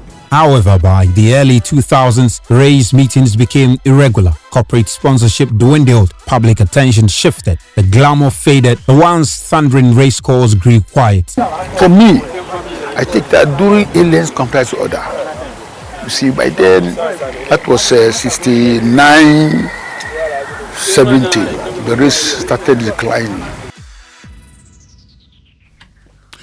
You can watch Razak Musbal's full feature on the Joy News channel on YouTube by searching for the title Last Gallop, The Rise, Fall and Fight for the Horse Racing in Ghana. We wrap up with some tennis news, and Elena Rybakina beat Jessica Pegula for a fifth straight time to move into the Miami Open semi-finals, winning 2-6, 6-3, 6-4. She'll face Aryna Sabalenka in a rematch of the Australian Open final after the world number 1 beats unseeded American Hailey Baptiste 6-4, 6-4, and in the Joy Sports Center. Thank you very much, Victor Achu Chamaklo. Means we can now bring you Food for Thought, brought to us by Roverman Productions. B, the difference. Uncle, good morning. Hey, my favorite about you say good morning. Yes, Uncle. And I know God is still taking very good care of his children. Indeed, God is. God is taking very good care of his children. Right. Yeah. Great. This morning, Winston, I want us to say good morning to a special man. Okay. His name is Tom Dakura. Okay. But everyone calls him Uncle Tom. Uncle Tom, okay. Yeah, he runs Savannah Freight Forwarders. And I want to say good morning to him and to thank him for his support, his encouragement, and his friendship. So, Uncle Tom, Savannah Freight Forwarders, thank you very much. Listen, tomorrow is when my latest play premieres to the public. I do, I don't. And we are looking forward to a great show, and I hope you'll be able to make it to the show. Sure. For the last 3 or so Food for Thought presentations, I have been talking about what needs to change in Ghana if we, as Ghanaians, are to realize our fullest potential. And this morning I bring you another thing that needs to change in Ghana, and that is our attitude to our mental and emotional health. A friend of mine had his breakthrough in the 70s when an international NGO employed him at its head office in the US. He was very hardworking and had great interpersonal skills. But his colleagues began to distance themselves from him after a few months. No, they did not cut him off because he was African. They cut him off because he and his wife did not seem to have any form of social life. They never went on dates, and never went on vacation or took weekend trips. And they never attended any paid social events. You see, on weekends, everyone in the organization took a trip with family and friends out of town. Sometimes they did the whole weekend, other times they did just Saturday night. But whatever it was, everyone made sure they took time off to go out of their homes, even if it was just for part of the day. They ate out at least once a week. But my friend and his wife never went out on a date or an evening out. My friend was Ghanaian. He calculated how much it would cost for him to take his wife out of their home for a meal, and what that money, when changed into cities, would do in Ghana. Oh. He decided that he and his wife would rather save the money for a project in Ghana. So, on Mondays, when the team gathered to share what they did over the weekend, my friend had nothing to contribute to the conversation. When they asked him, "What about you? Where did you go with your wife? And what did you do?" His answer consistently was, "We spend the time home."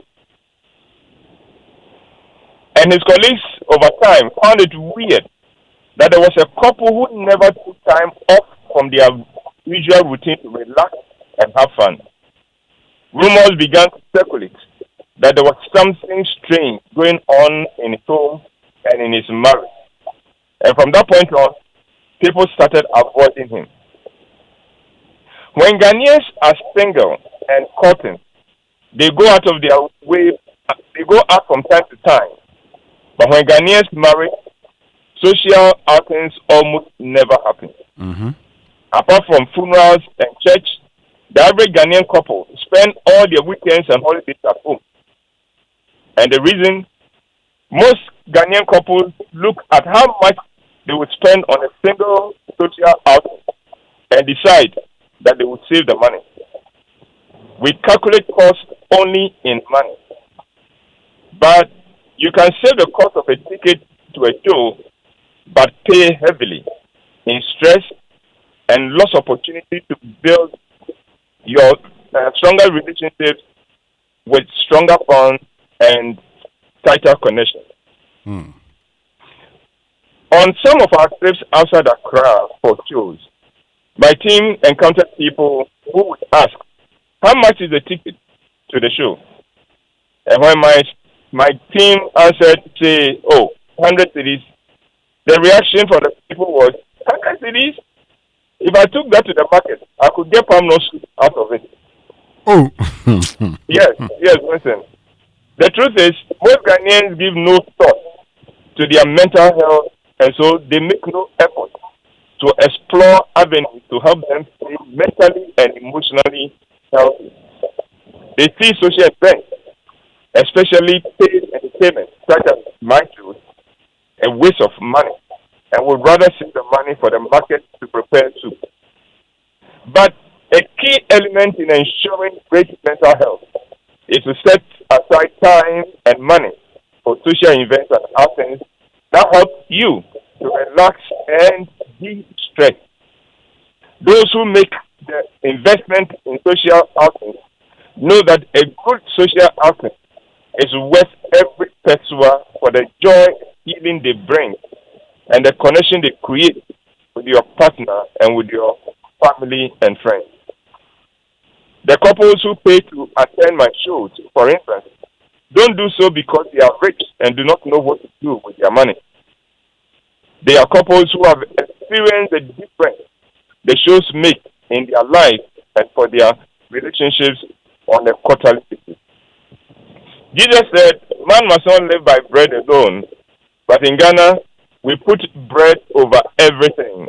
And for most people, it is bread and bread only.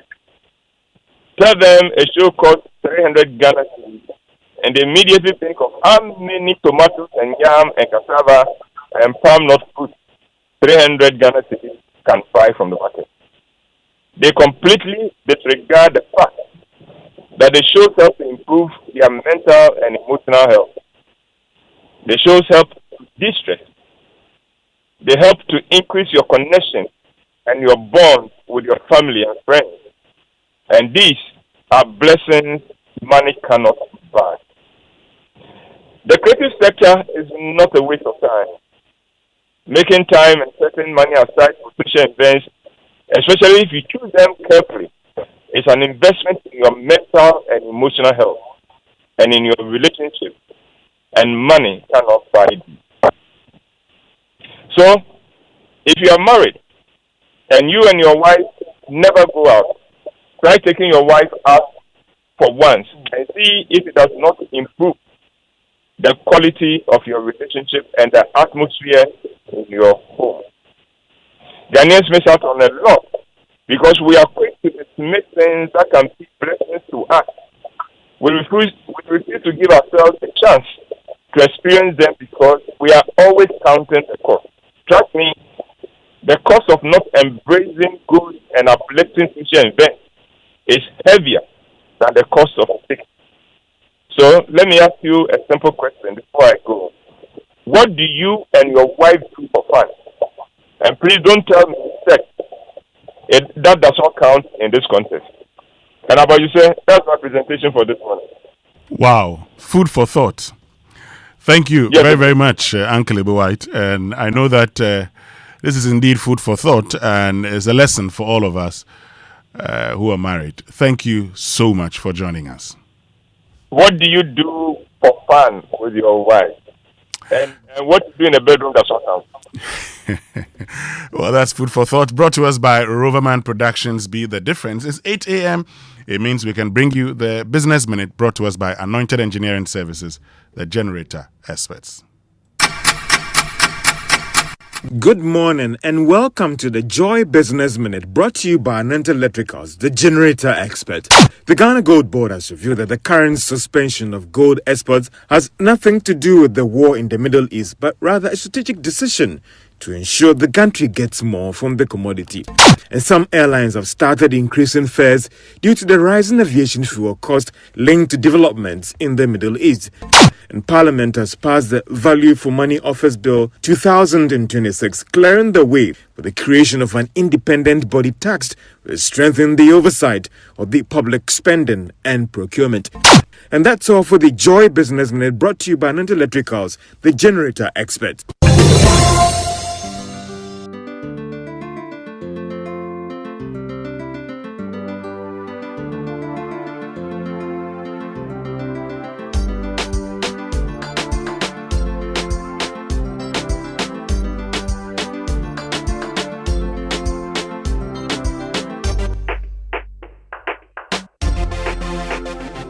Welcome back, and thank you very much for staying with us. And you know, Anointed Engineering Services Limited is into the sale of ultra-silent, fuel-efficient diesel generating set with sizes ranging from 5 kVA to 3,000 kVA at competitive prices. And for every generator you acquire, you'll enjoy a 5-year warranty. They also undertake maintenance and repairs of all kinds of diesel generating sets. Their services include a 24-hour emergency service, sale of genuine spare parts, reliable rental service, professional advice, sale of tire lights and rental. Locate their East Legon branch at 26 Boundary Road, Legon, close to AH Hotel, and head office at number 77 Anointed House on the main Odoko Malam Highway near the Odoko traffic light. They also have 21 branches nationwide. They are into skill training. They have a training school that trains students in generators and plants, auto mechanics, electricals and controls, and solar installations, offering 80% hands-on training and 20% theory. So call them on 0243 480 334 or 0246 423 Anointed, the generator experts. But you know, sometimes when couples say I do, they mean yes to a fantasy and no to the hard work that makes the marriage work. So in partnership with the National Theatre and Joy FM, Roverman Productions presents an Ebo White original play, I Do, I Don't. So Abnakun has had it. Her boss is asking questions. Her colleagues are breathing down her neck. Her husband is demanding the impossible. Her mother-in-law is fueling the flames, and the pastor's hallelujah means more trouble than relief. One person, however, remains steadfast in her corner, and that is all she needs to stand for herself. I Do, I Don't shows on the 27th, 28th, and 29th of March, and then on the 3rd, 4th, 5th, and 6th of April 2026. Venue, the National Theatre. Race, $300 per show for individuals, $500 per show for couples, and $225 for holders of the Roverman loyalty cards. Tickets are available via the Rover app, cover short code *365 *535#, and at the regular outlets at Joy FM front desk. Shell shops at Airport, Tema Community 11 and Dansuban, and at the Batruna Total shop. To make inquiries and large orders, call 0505 546 010 or WhatsApp 0505 546 030. Sponsors Koba, Wakana, and Stanbic Bank. Communication partners M Notify and Logistics Movers. Roverman Productions, be the difference.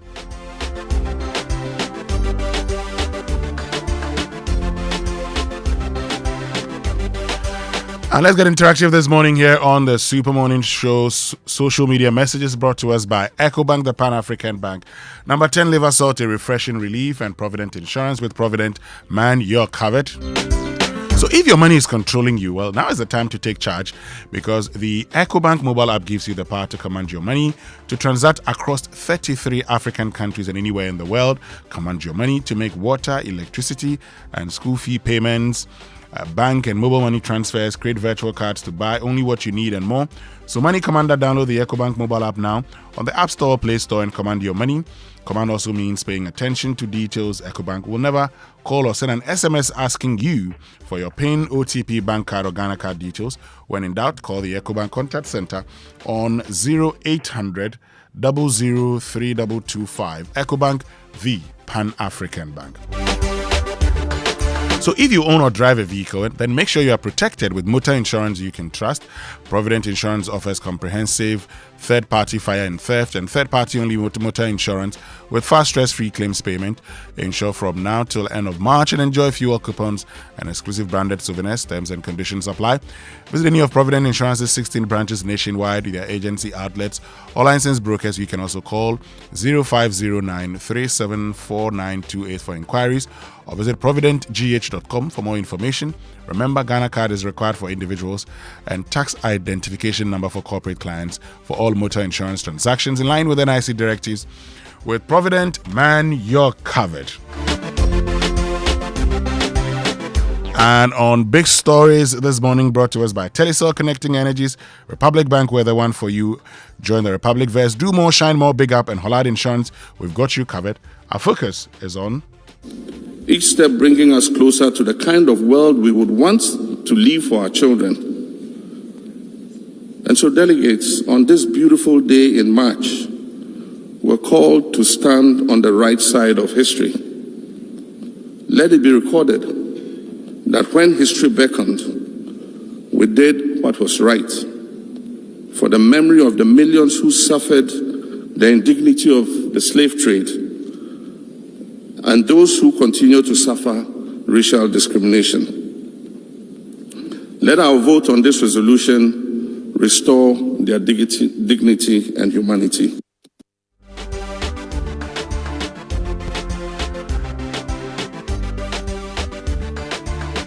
Now, the UN overwhelmingly endorsed Ghana's resolution declaring slavery and the transatlantic slave trade as one of history's greatest injustices and a call for reparation.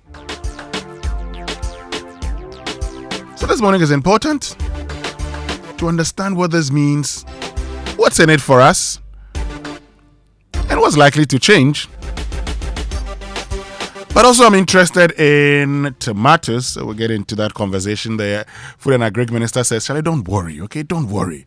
He's got us covered. We're not going to experience any shortage. Well, stay with us. We'll delve deeper into that. But what if your bank helped you big up? Welcome to the Republic Verse, where your money, your business, and your dreams level up. Own your dream home with Republic Bank mortgages. Grow faster with SME and corporate banking solutions. And run your daily finances smoothly with retail and commercial banking products. Build wealth with investment and trust management. And pay anywhere, anytime with Republic Visa, credit, or debit cards. So whether you're starting out, scaling up, or stepping into what's next, Republic Verse gives you the power to do more and shine brighter. Call Republic Bank toll free on 0800 414 414. That's 0800 414 414. Or WhatsApp 0546 414 414 right now. And step into the Republic Verse. This is the Republic Verse. Do more, shine more, big up. Republic Bank, we're the one for you. But your money deserves the safest home. So with Telecel Cash, you're protected every step of the way. No risk, no worries, no long stories, just peace of mind. Dial *110# or download the Telecel Play app now for safe, secure transactions. Telecel Cash, the safer choice. Send it, keke. Stay with us. When we return after these messages, we're going to get into a conversation about Ghana and what happened at the United Nations yesterday. See, abeg, fix me gobetete Ghana. No garri, no oil, no plantain, just beans then eggs. Hey, brah, that be dangerous combination, no? Problem no day. I fit handle am. For Telecel, we dey bob say everybody gets what they like. That be why Made For Me bundles day. Based on your usage, you fit get your own data and call packages. Fala! Made For Me bundles like the way you dey want them. Dial *530#, then buy Made For Me bundles today. Telecel. Connecting energies. Mr. Kojo, 1 minute before you go to work. The AC you said you want to fix, it won't work. Why? Because the electrician will come and chisel my wall. It will make my building weak. Wait, is that a puppy? No animals in my house, oh. Kojo knows all the challenges about renting. That was his reality until he discovered Republic Bank. With Republic Bank's flexible mortgage solutions, you can move from tenant to homeowner quickly. Imagine stepping into your own home, a place for your family to grow and create memories. Big up. Join the Republic Verse. Republic Bank, we're the one for you.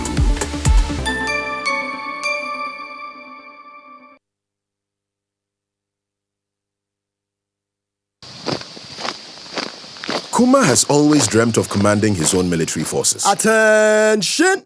Eyes right, stand at ease. Because that dream is still a vision in progress, he spends his time commanding his money with the EcoBank mobile app. Operation Supplier Payment. Dispatch 1,000 units of currency from Accra to Benin. Move! Move! Sometimes he wants a little extra control so that he can buy only what he needs. Command Center mobile app. Activate virtual card protocol and initiate payments for sneakers and t-shirts. Abort mission for leather coat payment.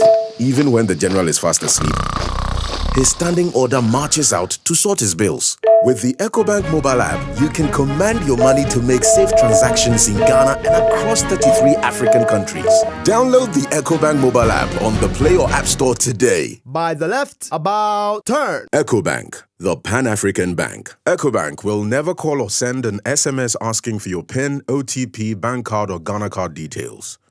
When you hit the road, anything can happen. Drive with motor insurance that's fast, reliable, and always there when it matters. Whether it is comprehensive motor insurance, third-party fire and theft, or third-party only, Provident Insurance will sort you out. Insure or renew from January to March and enjoy fuel coupons and exclusive branded souvenirs. Terms and conditions apply. Drive confident, drive protected. Visit any Provident Insurance branch nationwide, our agency outlets, or licensed brokers. You can also call 050-937-4928 for inquiries or visit providencegh.com for more information. Remember, Ghana card is required for individuals and TIN number for corporate clients and for all motor insurance transactions in line with NIC directives. With Provident, plan you're covered.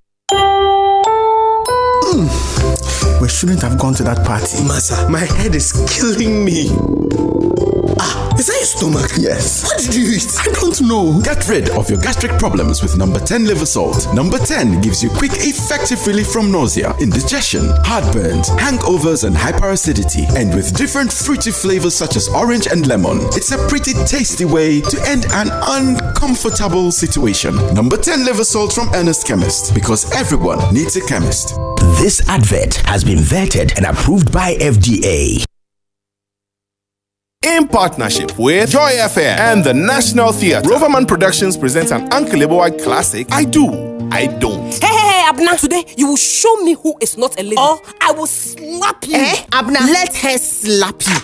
Please put the gun away. Listen, the day any of you lays a finger on my daughter, that day will be your last on this earth. If you are now learning to smoke weed, I am trying to quit the habit. Shows on March 27th, 28th, and 29th, and April 3rd, 4th, 5th, and 6th at the National Theatre. Fridays at 7 p.m., Saturdays at 4 p.m. and 8 p.m., Sundays at 1 p.m., 4 p.m., and 8 p.m., and on Easter Monday at 4 p.m. and 8 p.m. Rates: 300 Ghana cedis, 500 Ghana cedis for couples, and 225 Ghana cedis for holders of the loyalty card. Tickets are available via the Rover app. Call by short code *365*535# and at Joy FM, Airport Shell, Community 11 Shell, Dan Somon Shell, Batch on our total. Call 050-554-6010. Partners: Corba, Stanbic Bank, Waka Now, and M Notify. Roverman Production. Be the difference.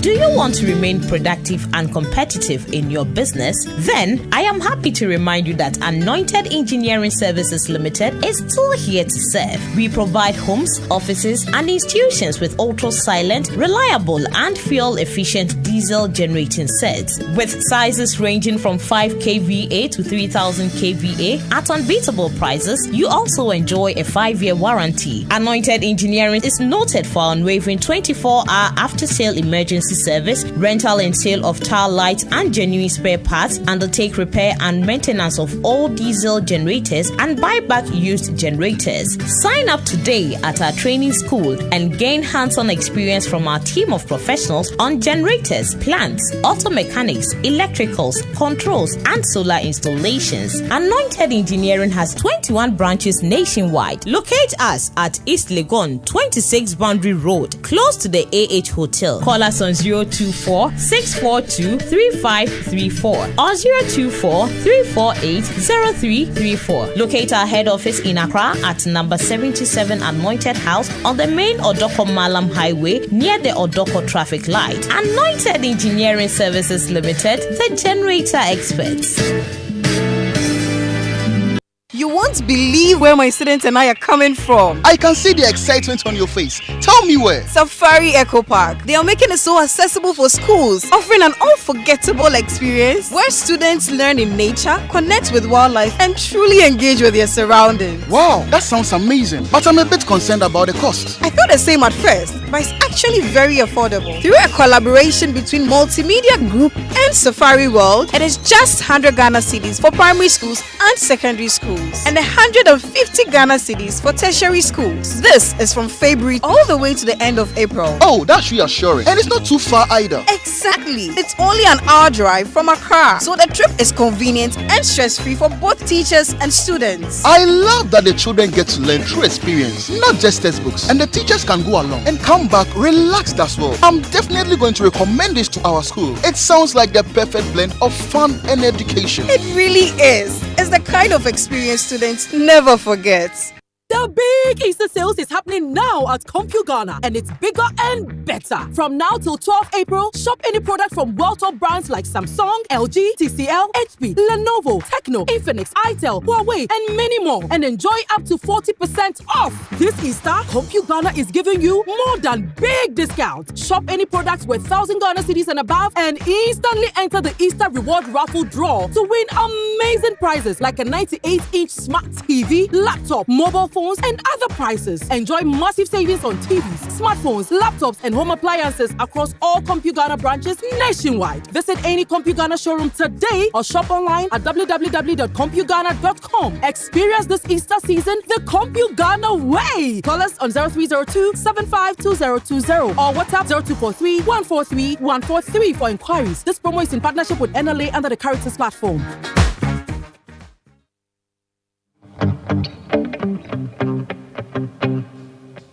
Coffee in your cup and joy on the set. The Super Morning Show is always the best bet on Joy 99.7 FM.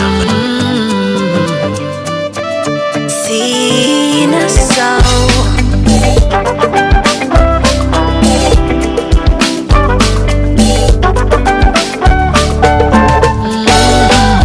What do they say? I don't pay me. When I'm there, yeah, I'm a me. What do they say? I don't pay me. It's when I'm in the team from you. The one I'm a body team, dear true. What do they say? I don't pay me. Hey, what is that? That's a magic. Sorry, I'm about one drink. Go dance to one drink. When you mention I'm into mintina, me wanna swim into Mingaza. Me do it, say I don't pay me. We better don't go. Until you hear me more, I'm in your via. Maybe I'll be a sister, we better don't go. But do you don't sing more. Me very a sister, we better don't go. Say what you mean, I'm in your via. Me very a sister, we better don't go.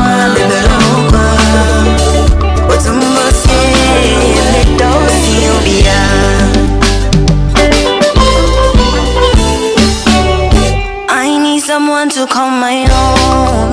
Me and I make yeah. Now I found someone to sit on my throne. Oh, be friend with him, I'm listen from me or Hindi.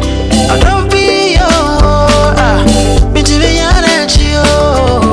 Boy, yeah, me mau be younger, me yet taller. Engozi said, "But better son."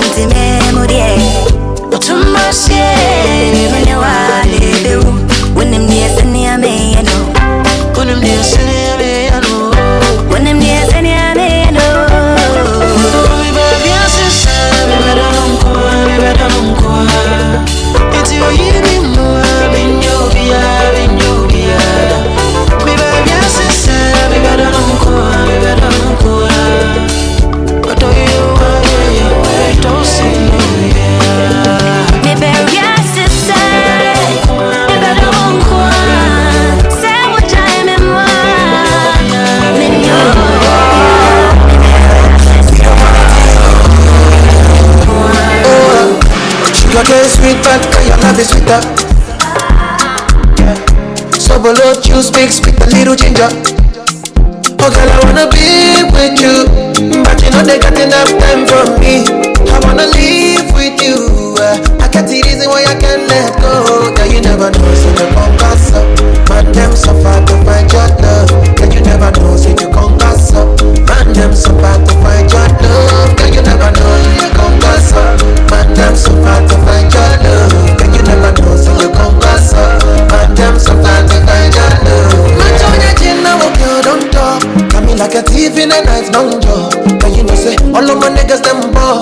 Nothing you go ever need at all. I join your chin now, girl, don't know. Taking it a break, at me, I know the rush. Baby, if you want me, catch a rebel, my miss with me. Yeah, follow. If you I go follow, and I hope you know, say you be Doro. You dey like Doro, Bucci, oh, follow. If you I go follow, and I hope you know, say you be Doro. You dey like Doro, Gucci. Oh girl, I wanna be with you, but you know they got enough time for me. I wanna live with you. I can't see reason why I can't let go. Girl, you never know, so you come pass up. Man, them so far to find your love. Girl, you never know, so you come pass up. Man, them so far to find your love. Girl, you never know.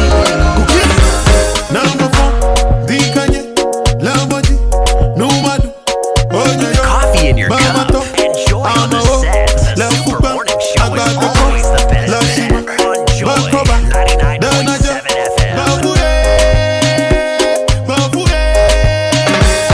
We dey hustle for to. We dey hustle for to. Boys dey hustle for to. We dey hustle for to. Coffee in your cup. Enjoy on the set. The Super Morning Show is always the best bet on Joy 99.7 FM. I go tell the other girl this so far. Go back and baby take it over. You dey make my money go down. I'ma give you what you want, what you desire. Now you go tire. Bragado, oh lolo, on the low, make we go. Share you go there, if you know there, if I no pay, share you go wait. I will lie, don't beg it, make you get, yali me, lolo, lolo. We dey hustle for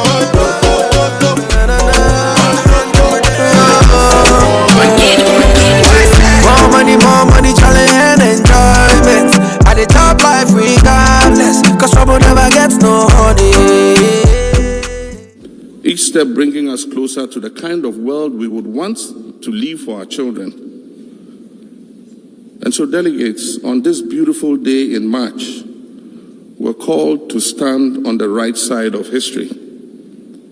Let it be recorded that when history beckoned, we did what was right for the memory of the millions who suffered the indignity of the slave trade and those who continue to suffer racial discrimination. Let our vote on this resolution restore their dignity and humanity.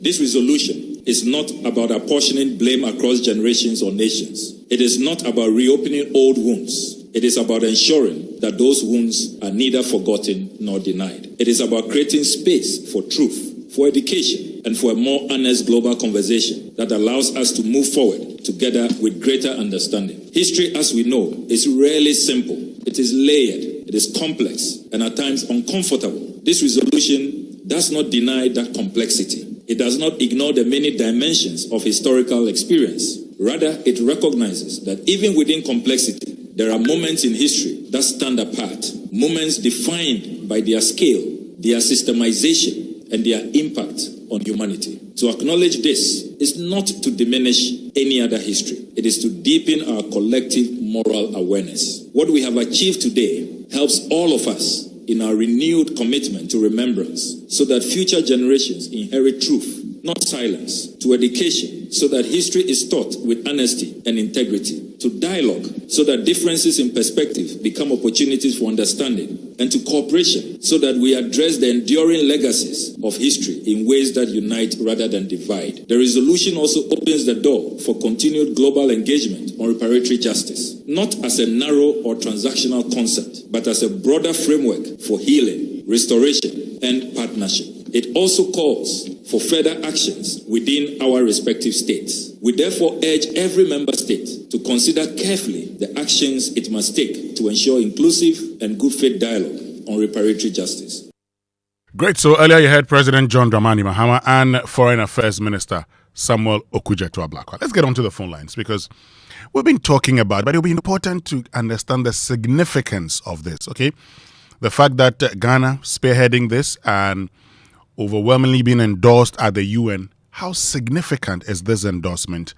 And Professor Kojo Appiah-Etia is Professor of International Law and Human Rights at the University of Ghana School of Law. He's joined us on phone now. Professor Appiah-Etia, good morning and thank you very much for joining us. Good morning, sir, and thanks for having me. Great. So first of all, let's start from this place. The significance of what transpired yesterday at the UN. Yes, we're all happy, but why is this significant? Yes, it is very significant in the sense that this crime of such abominable proportions that were committed against our forebears have been raised back to the banner and to be given that prominence. And that prominence that has been given has ensured that that story has resurfaced. And for us to be able to realize that that crime that was committed cannot be buried. And therefore there's a need to talk about it and find ways to ensure that reparations are given to those that deserve it or the victims and their forebears. Okay, so we'll talk about it, but in talking about it, to what end, Professor Appiah-Etia? Well, that is a big question. First of all, we know that, and there's no qualms about it, that slavery should be properly recognized as a grievous crime against humanity. Having said that, this is not the first time this issue has come to the fore. The OAU, as you know, first of all, the AU is championing this through our President John Mahama, and he's the champion for the AU on reparations and return of looted artifacts. Sure. Now, the important point that this raises is that slavery is something that has been something that has seared the conscience of humanity. Now, this slavery practice was orchestrated in such a way that something that was evil was repackaged as something which was legal by European international law. But before then, there were different regions of the world that had their own international law, and they didn't recognize slavery as a practice at the level that the European international law brought it to. So in that sense, slavery was recognized as legal under international law. And so the argument has been made that if something was legal and it was practiced, why should you then today say that it is you can claim reparations for something which was legal when it was done? So therefore, the only argument you can make is on moral grounds. But that argument has been debunked because there are clear historical facts to justify that. At that time, slavery was illegal because, among others, number one, African states did not agree to the practice in a number of situations. And even where you can talk about some complicity, they were caught in a web that didn't give them any room to say yes or no to being involved in the practice one way or the other. And at that time, today when we talk about slave trade, it's considered as part of the use province norms. The use province norm in international law is a parliamentary norm, the highest norm in international law, which binds the international community as a whole, to which there can be no exceptions. So what that means is that it's a practice that the international community are bound to recognize and to desist from engaging in that practice. About 400 or so years ago, when slavery started, that norm still existed, and it delegitimized the practice of slavery and slave trade. But when European international law replaced the original international law that existed at the time and created one international law, that is when slavery was justified and legalized. Okay. So it took an amount of time for states to realize that, or to accept, the European countries to accept that, no, now it is wrong. After 400 years of practice of slavery, and when those who were the slave owners were compensated, and those who were the victims were not, they were left to their fate. For example, Haiti, which fought against slavery and gained independence, was made to pay reparations for a long period of time, over centuries, not long ago before they finished paying that amount to the slave owners who owned slaves in Haiti. So that is a picture of slavery. And therefore, it's very important that the story is brought out clearly for us to know that reparations need to be paid for slavery. Okay. However, I'm listening. Go ahead. My concern is the process, the means that the AU is adopting to deal with this matter. Because going through the General Assembly system is something that has been done before. And if you understand the UN system and the process, at the General Assembly, which is supposed to be the most democratic organ of the UN, because there every country has one vote, irrespective of your size and the amount of contribution you give to the UN. But when votes are cast on issues such as this, they are not binding, they are not legally binding, they're only recommendatory or advisory.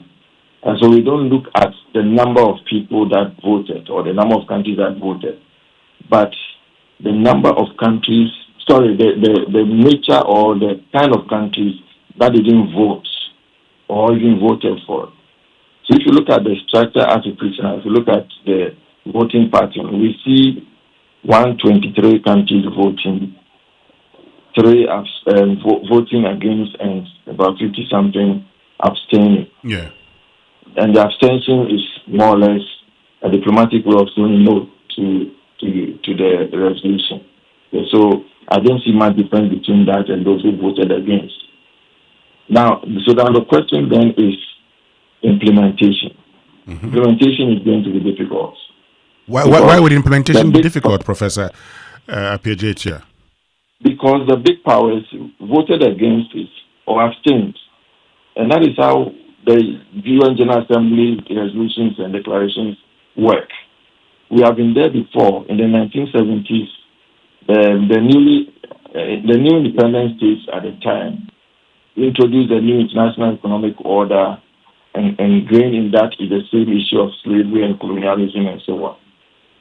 It came to naught because the big powers, the former colonial masters, voted against it. And if that is the case, implementation becomes difficult. So these resolutions are passed, there is plaudits, acclamation, and so on. But implementation becomes difficult. So that is the same situation we are in now.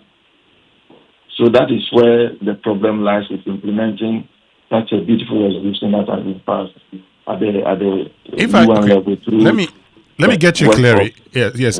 Let me get you clearly. You're saying that what has happened, its implementation is going to be difficult because the big countries, let me put it that way, countries that you are expecting the reparations from abstained, which technically is to say no, and thus would not cooperate? Definitely, yes.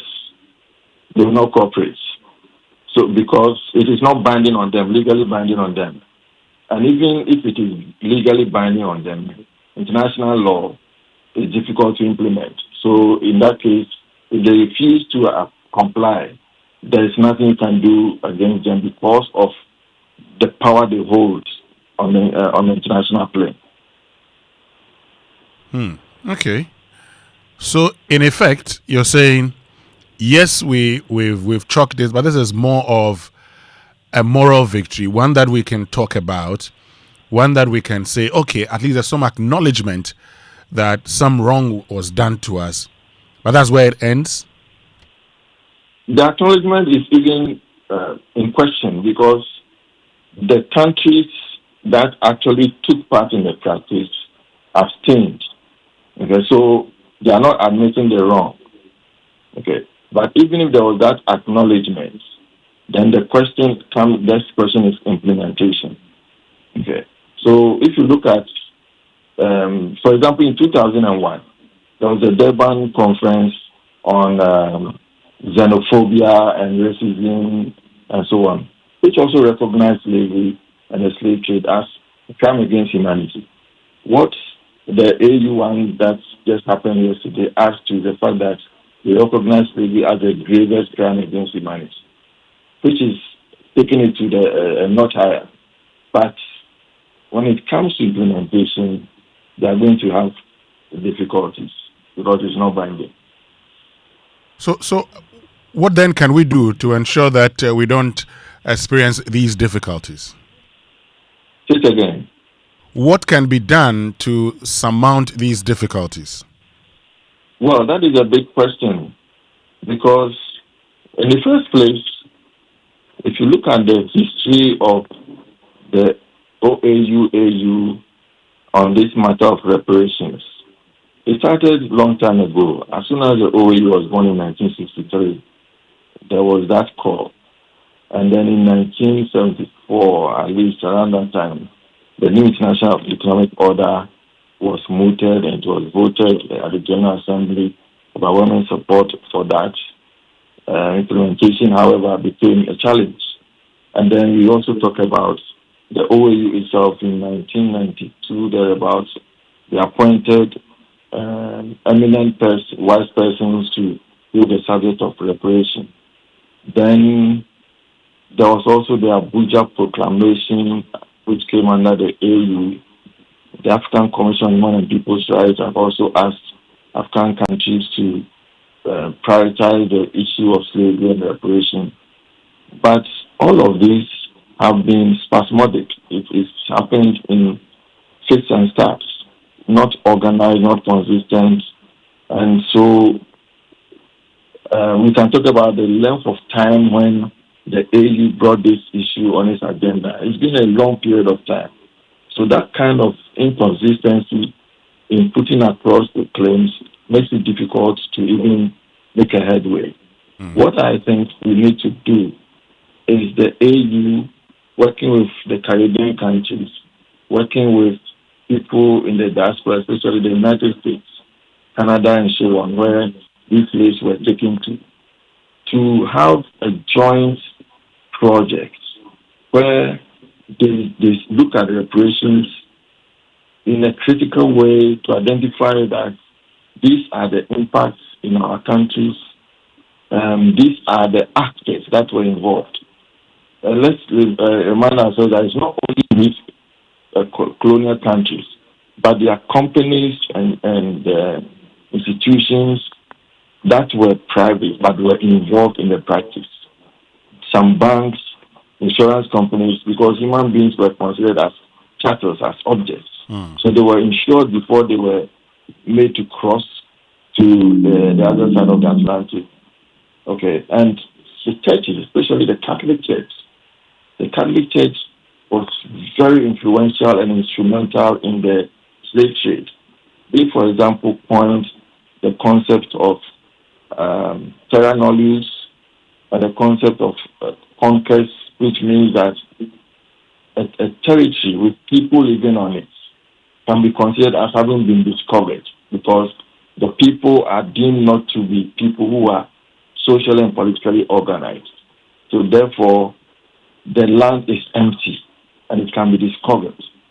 That's why we talk about Christopher Columbus discovering the Americas and Mungo Park and others. So having brought inside doctrine, they justified it on the grounds that this Christianity should spread, and the duty of the church to spread Christianity.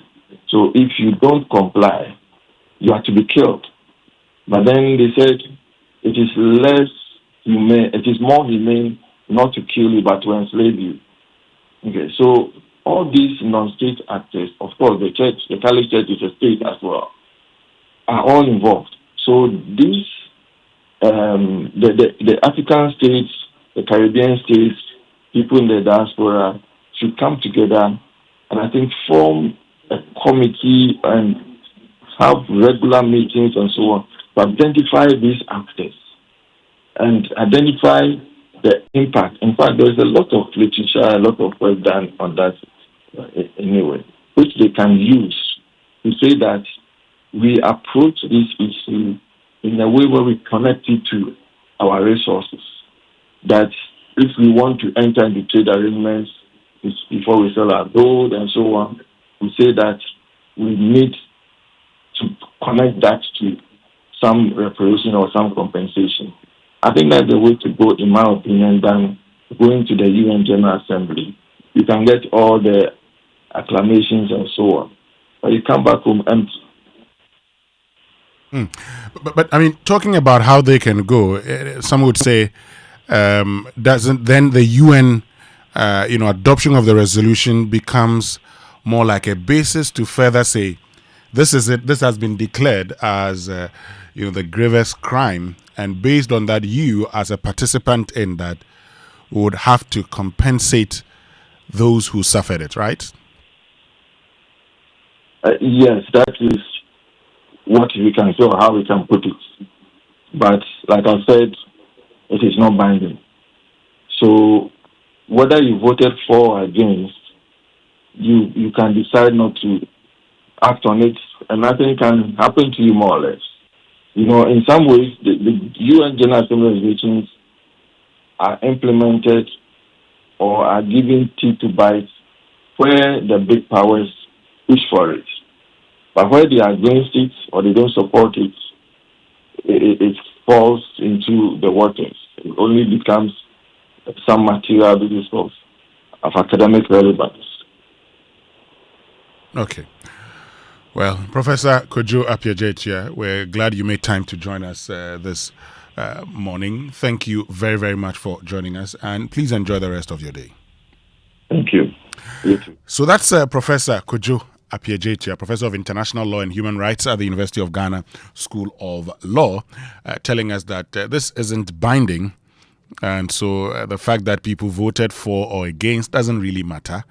But he believes that Africa and the Caribbean can come together and target some of the institutions that really, benefited from this, like the banks and insurance entities, to use that to get them to commit to the Africa people and persons of African origin within the Caribbean. This is the Super Morning Show on Joy 99.7 FM. Still to come. We also want to procure and distribute nationwide 883,200 liters of plant protection products. And then the boreholes, together with the boreholes and all the other things that we are putting in place. We think that within the shortest possible time, the Mahama-led administration will bring an end to the tomato importation problem. We want to assure the general public that the situation is not that alarming. Because even as we speak, from the projects we started last year, we identified 81 communities and worked with them last year. In the 85 communities, we cultivated 1,000 acres of land. And this year, we want to scale it up to 40,000. Last year, the farmers were a bit skeptical because when you assured them that we're going to bring the farmers to the farm to buy from them, they thought it was one of those promises that they've been hearing every day. But having worked with us for a year, they are now convinced that what we told them was indeed the truth. And so now they have decided to scale up. We introduced farm mates to work with them. and indeed they'll be working with farm mates. So the assurance we have from these groups who were carefully selected from all the regions is that they will increase their production and then work on 40,000 hectares of land. So that's Food and Agriculture Minister Eric Opoku explaining what they are going to do to deal with tomatoes, because you know it, Burkina Faso has told us, enough, we want to process. Stay with us. When we return after these messages, we actually analyze this. We evaluate this statement from the Minister of Food and Agriculture, looking at what this would mean in production volumes and by extension, consumption. Stay with us. We'll be right back after these. Since inception, almost 100% of Ashesi University students have found jobs, started businesses, or gone on to graduate school within 6 months of graduation. From Accra to Nairobi, London to New York, Ashesi graduates are noticed and are leading successful careers. If you dream of a rewarding life and career, an Ashesi education prepares you just for that. Learn more about applying to Ashesi at ashesi.edu.gh. Remember, admission is ongoing. When nations rise, it begins with bold conversations. When economies grow, it is driven by partnership. This April, Ghana's business and policy leaders converge at the Kwewu Business Forum 2026, the nation's premier platform for investment, enterprise, and economic transformation. With special guest of honor, His Excellency President John Dramani Mahama, joining captains of industry, financial institutions, investors, and entrepreneurs. The Kwewu Business Forum is more than just an event. It is a call to action. And so let us work together to build a Ghana that is competitive, productive, and inclusive, and a Ghana that creates opportunities for all. Come, let's engage in high-level dialogue, explore industry exhibitions, build powerful networks, and unlock real opportunities from finance and insurance to manufacturing, agribusiness, SMEs, and innovation. This is where it all happens. From the 3rd to the 5th of April 2026 at the Kwewu Convention Center in Praeso Hills. Go to www.kwewubusinessforum.com and register now. To register for exhibitions, call 059 555 5885 or 059 555 5995. Kwewu Business Forum. Connect, promote, grow.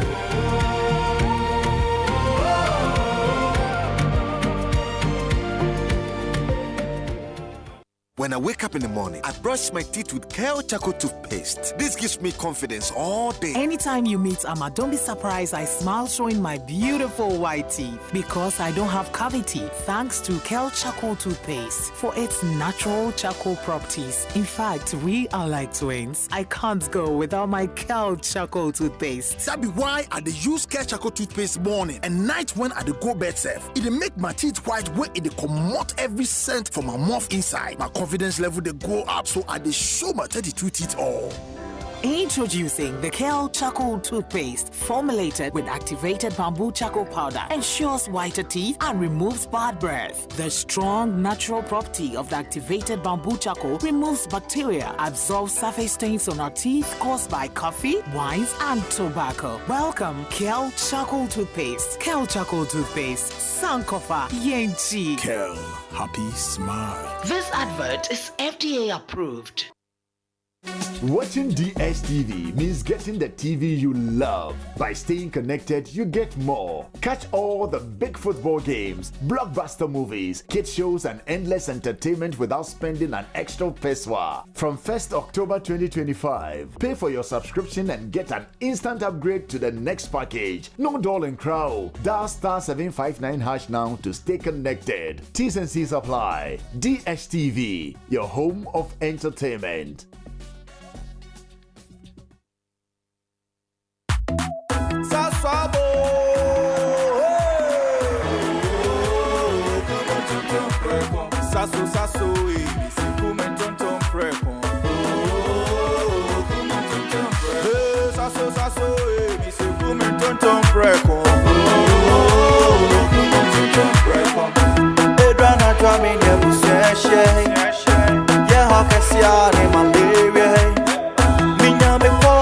Sasso, every mosquito study run away. Oh, come on, sasso, mi se come preko saso kumtonton preko na ni sham ne de edem stronko. This advert is FDA approved.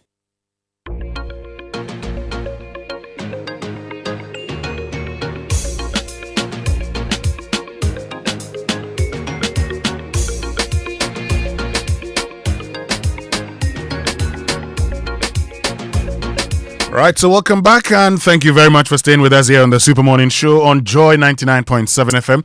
And we've been joined by Dr. Charles Nyaba, who is Chief Executive Officer of Ekuafun Ketewa and former Executive Director of the Peasant Farmers Association. Dr. Nyaba, good morning and thank you very much for joining us. Good morning, my brother. Great. So before we get into the conversation, I want you to listen to the Food and Agric Minister, Eric Opoku. Listen. We also want to procure and distribute nationwide 883,200 liters of plant protection products. And then the boreholes, together with the boreholes and all the other things that we are putting in place. We think that within the shortest possible time, the Mahama-led administration will bring an end to the tomato importation problem. We want to assure the general public that the situation is not that alarming. Because even as we speak, from the projects we started last year, we identified 81 communities and worked with them last year. In the 85 communities, we cultivated 1,000 acres of land.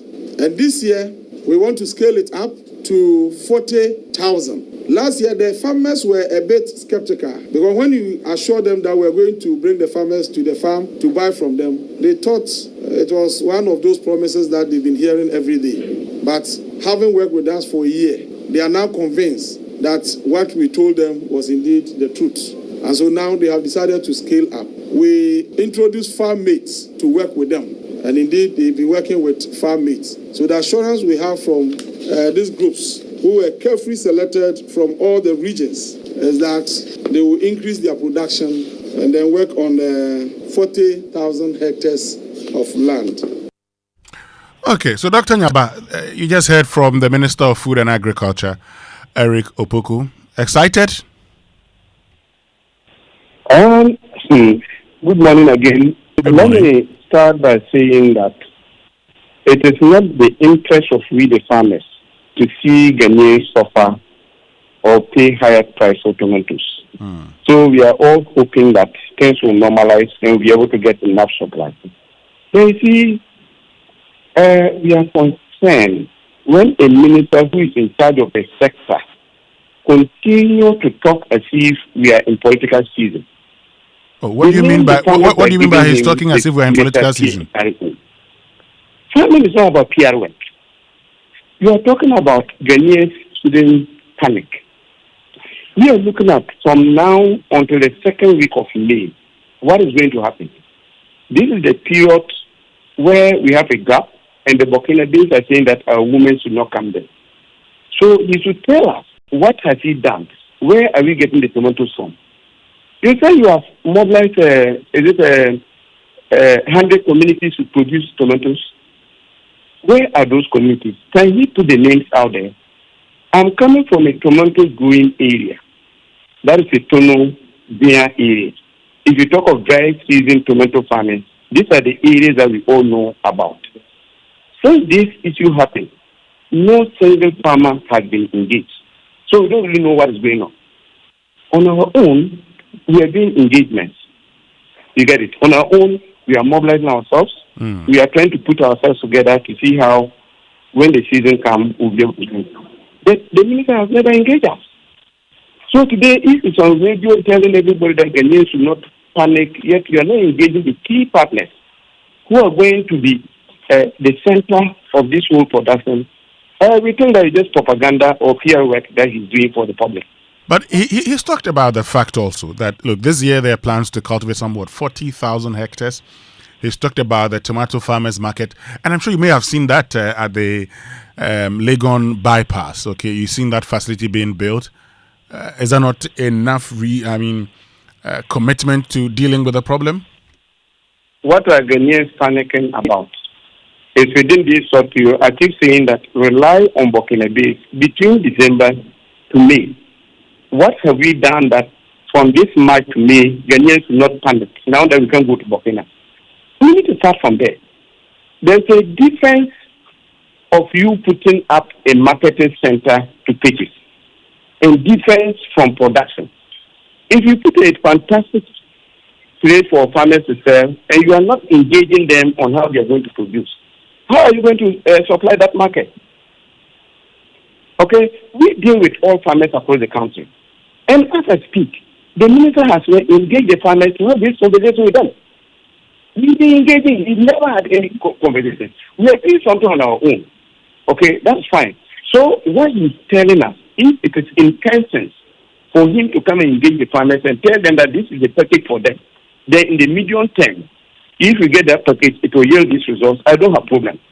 But you don't start giving assurance without engaging the key people who are going to support you to do the supply. Okay. That's my concern. Mm-hmm. Let me get you clearly. Is it your case that all the things the minister is saying, while they may be good, he should get down there and engage the farmers instead of just talking about these things because this is not a political platform or a political season? So that is what we have seen a typical of the minister in recent times.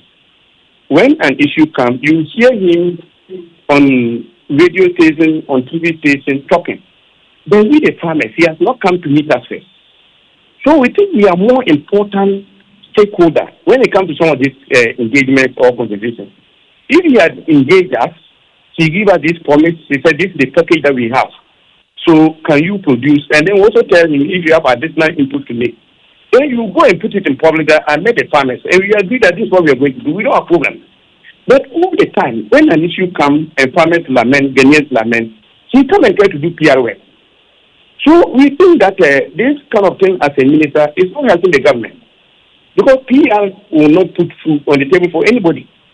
And it's not time for a minister to be saying those things. Okay, but Dr. Nyaba, I mean, where we find ourselves now, between now and May, we can't produce tomatoes to, grow and harvest. So between now, I mean, realistically, between now and May, what can be done?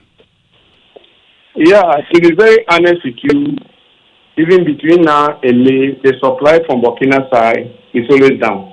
Mm. So if you ask the women, they'll admit you. They're not actually bringing the tomatoes from Burkina. They travel as far as Mali is there to bring the tomatoes. So the supply is actually down. But if you look at the market, even though Burkina is always the first country to come to mind, they will bring tomatoes from Morocco, we'll bring some from South Africa, and then our local farmers also supplement what they bring. So I think for now, it is likely prices will go up a little bit, but we need to make do with those countries that we are already importing from.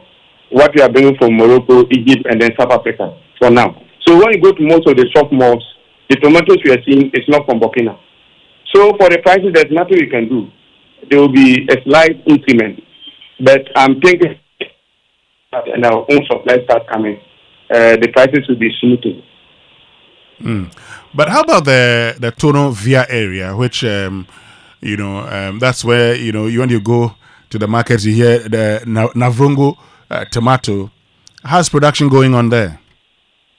So since this issue came up, we have started organizing the farmers around there.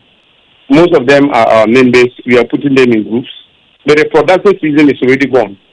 During the main production, because marketing was an issue, most farmers converted those areas to grow rice and pepper, chili. So for now, tomato, there's no tomatoes there that can supply the market. But we just hope that since these assurance are given and then Ghanaians are willing to now buy from our own farmers, coming to the next season, we will see supply from those areas into the market. And the next season starts when? The next season actually for tomatoes production, we start preparing the land around August, September for the dry season. I'm talking about the dry season and doing the nursery around that area. So we start harvesting in December, just like that of Burkina, December through to May.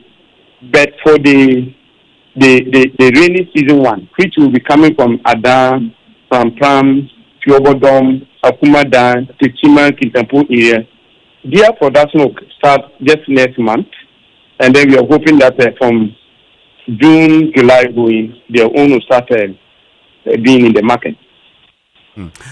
The minister has talked about how they are supplying, pumps, they're constructing boreholes, plans to cultivate 40,000 hectares, I heard him say.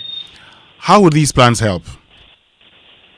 Yeah, it will help. Even if you look at now, most of the farmers on their own are drilling boreholes. Most of those who are doing the dry season farming, they are drilling their own boreholes to use for the pepper, to use for all kinds of the dry season vegetable farming. So if government come to complement that, it's something that we welcome. I know we are not the only farmers in the country.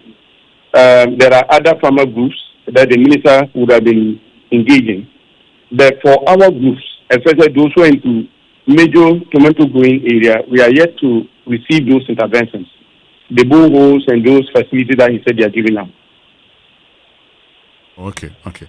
But of course, these plants, so if we are able to cultivate 40,000 hectares, what is the likely yield and how would that help reduce our imports? My brother, to be very honest with you, this issue, I see Ghana have no capacity to produce tomatoes. It's not the case. Look, let me tell you, if you take only Tono via the white water area, that's around Boko Zebla area, alone, it is enough to supply tomatoes for the dry season period. You get it? It's just that the farmers have abandoned the production. So if the minister is bringing intervention, that's looking at 40,000, which is adding to what we ourselves as farmers are already doing, and there's guarantee market, I'm telling you, next year we will not be here talking about tomatoes price escalating or we need to go to Burkina or other places. For tomatoes, the lands are good for tomatoes production. We have the human resources. The only problem is we just need some small logistical and infrastructure support in terms of the water system, revamping the dams, supporting the farmers with boreholes, and then the revamping of the main irrigation sites. That is Tono, Via, and the other areas. Once those things are done, we won't have any problem with tomato supply. Okay. Dr. Charles Nyaba, thank you very much for joining us this morning. You're welcome, sir.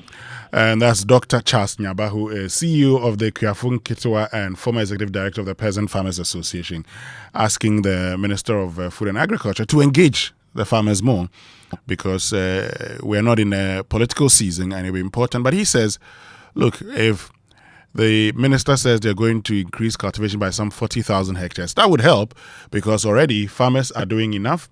And with this particular initiative, it would ensure that Ghana is able to produce enough tomatoes for its consumption.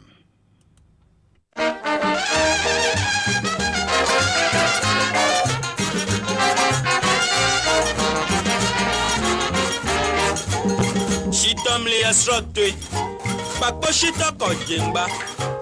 Amadamli esrotwe, akmantu kampema. Yele huna kainon, pasajo kele bleko. Eka febwa ke fe komi, yemli srotwe yemli. Ade boni bi fiale srotwe yemli.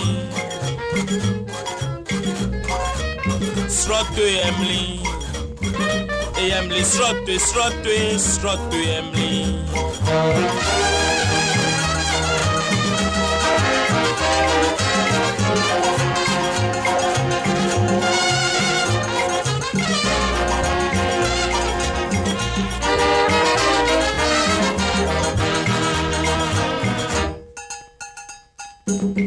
Mangomli esrotwe, waya beno kedodoa. Akutumli esrotwe, dije manteke bisa. Akwaduna kainon, adukrom kakrokon. Eko fenko kena ngomo, yemli srotwe yemli. Adeboni bi fiale srotwe yemli. Srotwe yemli. Yemli srotwe babao, srotwe yemli.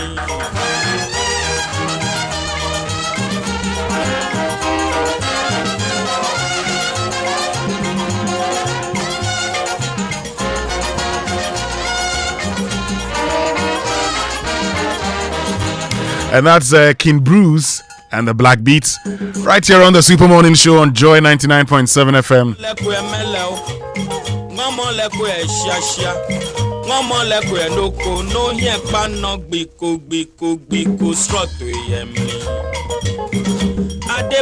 But you know, sometimes life moves faster than we expect. You know, deadlines, meetings, traffic, everything happening at once. And sometimes it's okay to pause, breathe and reset, even if it's just for a moment. And one thing that helps me stay centered is the new Fresh Drops Still Natural Mineral Water. Fresh Drops Still Natural Mineral Water is clean, refreshing and naturally satisfying. Available in 500 ml, 20-liter jars and sachet. For bulk purchase or inquiries, call 0552 250 290.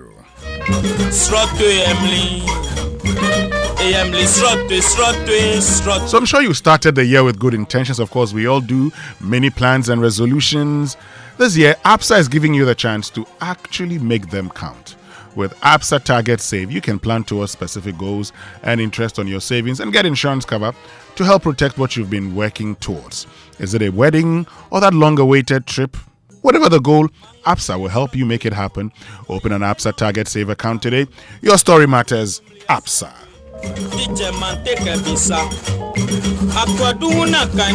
The Office of the Registrar of Companies reminds all registered business owners, company directors, and partners of incorporated partnerships in Ghana to file their annual returns or renew their business names by Thursday, the 30th of April 2026. This notice is pursuant to Section 1261 of the Companies Act 2019, Act 992, Section 81 of the Incorporated Partnerships Act 1962, Act 152, and Section 582 of the Business Names Act 1962, Act 152.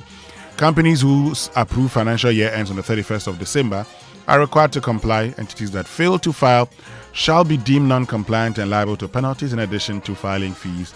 Business names not renewed shall lapse and may be removed from the register. This directive applies to private public companies limited by shares, companies limited by a guarantee, and external companies and unlimited liability companies. Non-compliance attracts 25 penalty units per day and may result in being struck off the register. For inquiries, call 0308 249 841 or 0599 525774. Visit orc.gov.gh or email info@orc.gov.gh. And the big Easter sale is happening now at CompuGhana, and it's bigger and better. From now till the 12th of April, shop any product from world top brands like Samsung, LG, TCL, HP, Lenovo, Tecno, Infinix, Intel, Huawei, and enjoy up to 40% off. This Easter, CompuGhana is giving you more than big discounts. Shop any product worth 1,000 cedis and above and instantly enter the Easter Reward Raffle Draw to win amazing prizes like 98-inch smart TV, laptop, mobile phones, and other prizes. Enjoy massive savings on TV, smartphones, laptops, and home appliances across all CompuGhana branches nationwide. Visit any CompuGhana showroom today or shop online at CompuGhana.com. Experience this Easter season the CompuGhana way. Call 0302 752020 or WhatsApp 0243143143 for inquiries. This promo is in partnership with NLA and the Caritas Lottery Platform.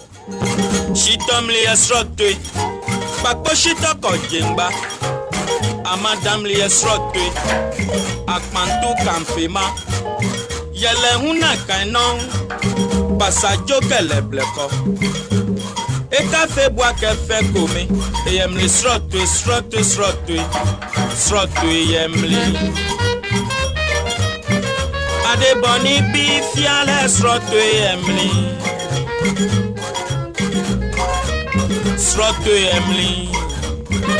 Emily, srotwe, Emily.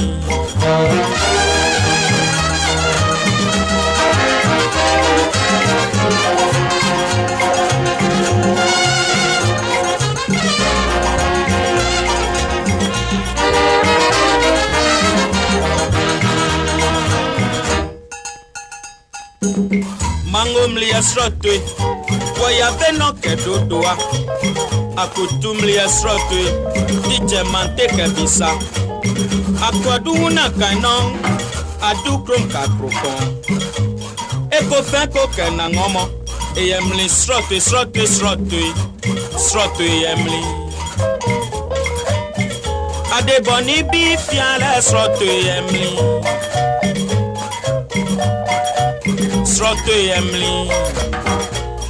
sroto babao sroto eyemli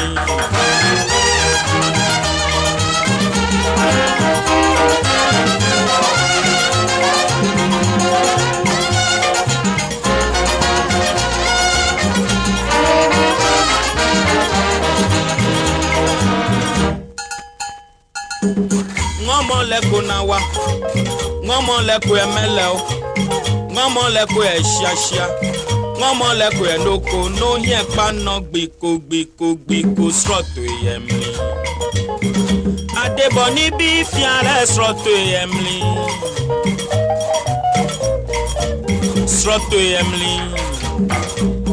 sroto babao sroto yemli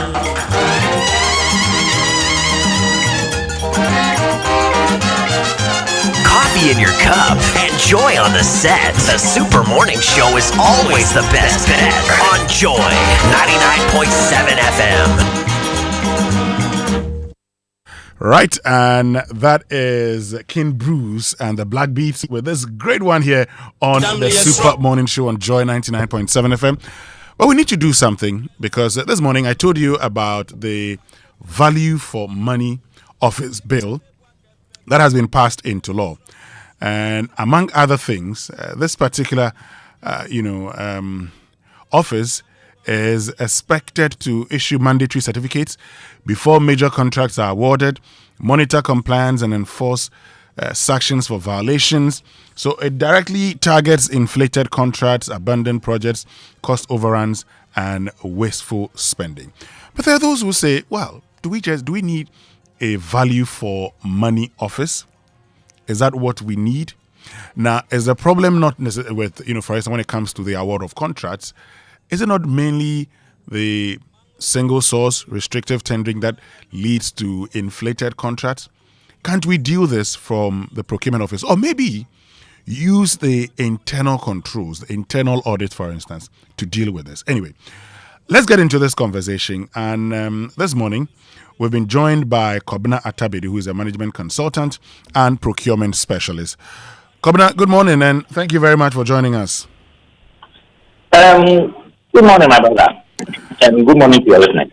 Great. So the Value for Money Office Bill, now Value for Money Act, has been passed. From where you are as a procurement specialist and a management consultant, with understanding of our public financial management system, is this what we need as a country? If I have to use one word to give you a response, I'll say no. Why? Good. So, let me give you a little bit of history. Please do. In the colonial era, the British had an institution called the Crown Agents. Mm-hmm. And they used to serve as the government procurement agency. Post-colonial era, Kwame Nkrumah set up the Ghana Supply Commission to become the government procurement agency. Now, that made Crown Agents a little redundant, but they didn't leave the market. They stayed on and served as a consultant to the state. So, for the longest time, Crown Agents had been doing value for money assessments for the state. And Crown Agents existed across almost all the Commonwealth countries, providing procurement-related services to the Commonwealth countries. Over time, their relevance shifted, and Crown Agents is no more. Now, what that has done is that it has taken away capacity to do independent value for money assessment. Okay. Now, what this bill is seeking to do is to set up an entity that would fill that gap that the dependence on crown agents have created.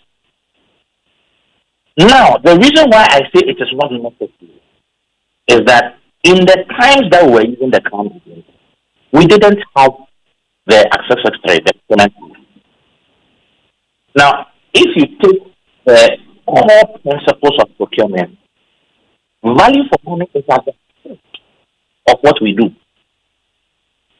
If you take it out, procurement becomes like a messenger. It ceases to be valuable, it ceases to be strategic. So, the procurement system that has been designed through access trade as amended has value for money innately embedded. And so we don't need another entity or another law for it. What we need to do is to allow that to work. And the classic example of us not allowing that to work or that abusing it is the current conversation we are having on the big push to single sourcing activities that are being done. Because that is how we take value out of the process. But the process has been designed and structured so that on its own, it should give us that value we are looking for. Okay, hold on a minute. You're saying, if I get you clearly, that if we were to ensure competitive bidding, yes, we would have value for money in our procurement process? It's not just competitive bidding, because the process doesn't start with the bidding. Now, when we come to the private sector, where we allow procurement principles to work the way they should work, there is a concept called category management, which is applied for strategic sourcing. And it's an 8-step process. And immediately built in that 8-step process is how to define value and identify the value and extract the value through that process. Now, we don't allow that to work here because there are 3 major steps in that process in a category management cycle that we don't even apply in our public procurement. So in our public procurement, what we do is that we create a need or we identify a need and we create a procurement plan and go straight to tender. But the value creation is in the supply market research, the supply market analysis, the strategy definition, the specification development. That is where the value is. But we don't do all those things. We just go straight into tender. Now, competitive bidding gives you a sense of value because it allows the market to compete and force the prices down. Because the thinking psychologically is that everybody wants to put his best foot forward so he would win. So they will be mindful. So from a practitioner's perspective, I can tell you on authority that anytime you call supplier A and tell him that I need to do this quickly, so give me a price, he'll give you the price with the maximum margins he's looking for. But as soon as he knows he's competing, he will reduce the margins he's looking for because he knows that if he puts his maximum margin on it, someone else might beat him to it. So he'll put his best foot forward. And that alone makes sure that you are deriving commercial value out of that competitive process. That is why competition is the default position. But there is more to it. There's the element of who is doing the supply. The supplier or the contractor you are going to use. There's the element of capacity to contract. That is part of the value creation process. If the person doesn't have the capacity, there's a reason why our contractors are classified into A, B, C, D, E, and F. If you go for a class A supplier, he has capacity to do a certain kind of project. He has a certain minimum number of equipment that he owns. Now, if you choose a class A supplier who owns those equipment, basically what he's doing is that he is charging on your project a fraction of the cost of the equipment he has. It is not the same if you go for a class B contractor who doesn't have capacity and is going to use your money to go and acquire those equipment to come and do your job. He is going to put the full cost of the equipment because the equipment owner is going to charge the equipment with his margin, and he is going to put his margin on that one and come and charge it to you and still put profit on it, the contract. So by choosing the wrong supplier itself makes you more expensive. Okay. But there are those, Kobina, who have argued that if you look at the Public Procurement Authority, now the public procurement or the procurement processes mainly is to ensure adherence to the processes.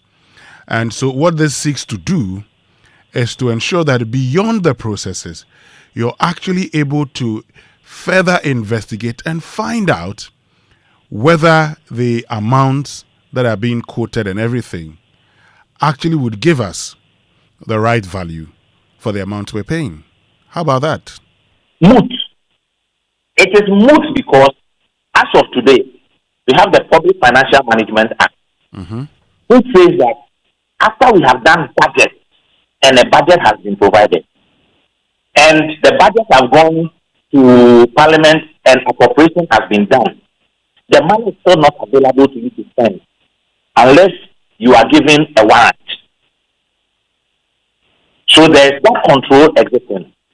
We have the Internal Audit Agency Act, which mandates Internal Audit Agency to have audit units within the procurement entities to do audits. Now, audits can be post facto or pre-contract if they have reason to. And so there's that check that is there. Within the Access 63 as amended itself, there is a provision for audit under Section 91, which allows for audits to be done. Yeah, but Kobina, the audit bit, and you talk about the Internal Audit Agency. You know that the internal auditors or the personnel from the Internal Audit Agency, even before they submit their report, if there's any, those reports actually subject to the CEO of that entity. No. And you would hear, for instance, Udro Osai, when he was Director General, make the point that because you cannot send your report to the agency unless it is signed by the CEO, because that's the provision of the law, many of these people would always do what the CEO or head of institution wants before they submit their reports. So, there's a difference between the Auditor General and then the Internal Audit Agency. They are two different entities. The Internal Audit Agency has an act created and a body that is independent, and they have their units within the organization. Their dotted line is not to the CEO. Their line is not to the CEO. It's a dotted line to the CEO. It's a hard line to the Internal Audit Agency. The Auditor General, on the other hand, is an external auditor who comes in post facto to come and do audit. Now, his audit, the interim report, must always go to the CEO for him to align before it is made official. There are two different modules.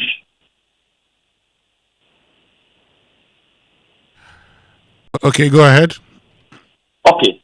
Now, if you come to the PPA itself, the act itself has its audit system embedded.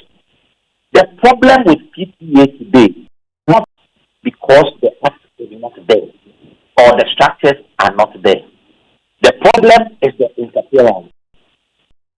The strength of the executive is too much that they don't have the guts to stand up to the executive and push back when demands are made.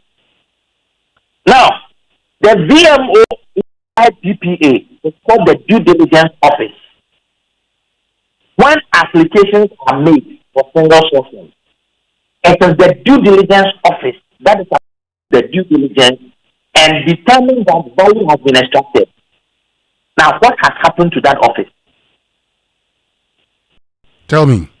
It has been rendered useless.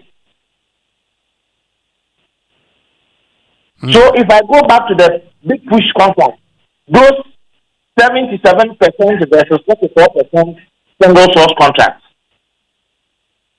none of it qualifies professionally. None of it qualifies under the 41B that they use to apply and approve. None of it qualifies. And I'm throwing a challenge to the board. If they like, they should come. We'll do an intellectual discussion on it. The World Bank has defined what emergency is or what urgent is. And none of the excuses given by the minister falls within that category. So if we are going by the World Bank's procurement standards, it doesn't fly as urgent. And even when there's urgent, the World Bank processes make provision that says that you can run a competitive system, but you can hasten the timelines. So where the law would say that publish an advert for 2 weeks, you can publish the advert for 1 week. I, Kobna Atabedu, I can tell you on authority that during COVID, when the COVID-19 private sector fund was building the 100-bed facility at Kwabena, every single contract we did at that time, when it was a genuine crisis period, was by tender, except for 2. Okay, but I mean, once you raise that point, this particular request went through the Public Procurement Authority when it comes to the big push and got approval. So that is the point I'm making, that the approval should not have even been given. And it is the PPA itself that has caused the need for this separate VMO to be set up. But guess what, Winston? I have reviewed the VMO bill. Unfortunately, I put together a memorandum to point out the gaps and the challenges we have as a procurement community and the inherent errors in the bill. And we were supposed to have engaged with some legislators only for this bill to be passed. So that engagement can't happen. But the thing is that it is a recipe for disaster because, number one, if you look at the functions and you look at the functions of the Internal Agency Act and the functions of the Procurement Agency, they conflict. If you look at the PSM, there are specific roles to be played by the Finance Minister, specific roles to be played by the Controller and Accountant, specific roles to be played by the Auditor General, and specific roles to be played by what they call the Spending Officer, who is the head of the procurement entity. Now, if you look at all those ones and the functions that have been set out in the VMO, they conflict. So you are going to have a recipe for disaster. Operationally, it's going to be chaotic. Legally, you can't tell who has power over who and who should be subservient to who. Now, guess what? Every act has its own processes for amendment. So, Act 663 went through a process of amendment and became 914. Now, in this VMO bill, unless it was changed in the last minute, the VMO bill was proposing amendments to the PFM, to the Internal Agency Audit Act, and the Procurement Act inside the VMO bill. Now, if it has been passed like that, those clauses that have been amended, what will be the reference for those clauses? Because you can't call it Act 663 as amended and use the VMO Act as the amendment. It's not the amendment. So that is a flaw.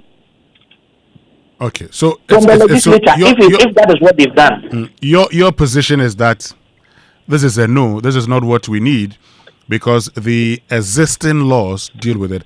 But somebody would also argue that because there is a provision in the existing law that is subject to abuse, maybe you can use another law now to cure that, and in curing that, there's the need for the value for money office. Again, let me show you why it is a recipe for disaster. This new act has provisions that says that the minister nominates a chairman. The chairman is appointed by the president.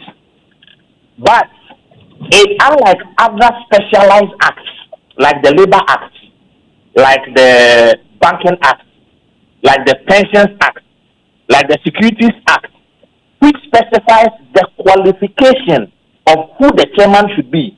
And all of them, the qualification of the chairman is someone who is both professionally qualified, as in trained, and practically experienced in that specialized area.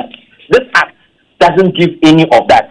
So any Tom, Dick, and Harry who has a political card can go and sit there as the chairman of the VMO board, and that is a flaw.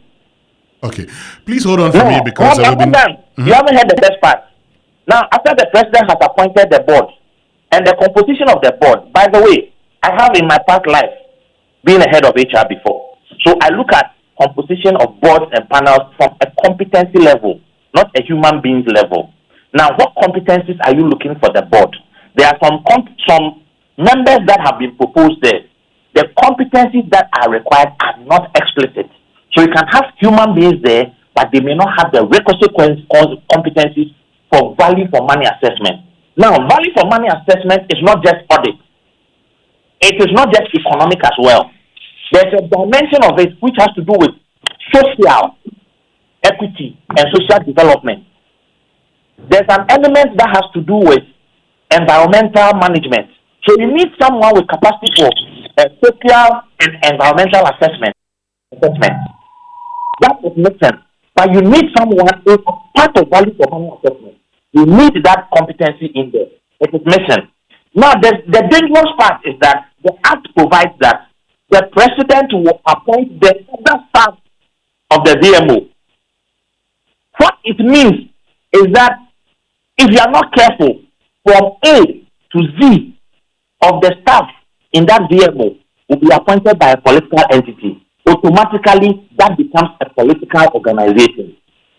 It means that anytime a government changes, they sweep out all those people and bring new people because the president has the mandate to appoint them. Okay.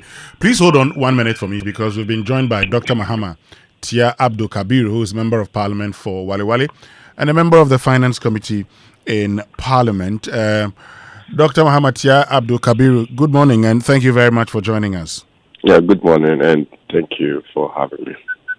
Great. So let's look at this, Value for Money Office Act that has been passed by Parliament now. And this morning, Kobna Tabedu feels that this is not what we need. The existing laws have enough provisions to deal with, value for money issues. Is that your position also? Is this the way to go? You say we need a value for money office to deal with procurement lapses. Yeah, so I share in some of the comments raised. I've listened to part of his submission. I agree in part with some of the points raised, but I also disagree in part with the understanding of the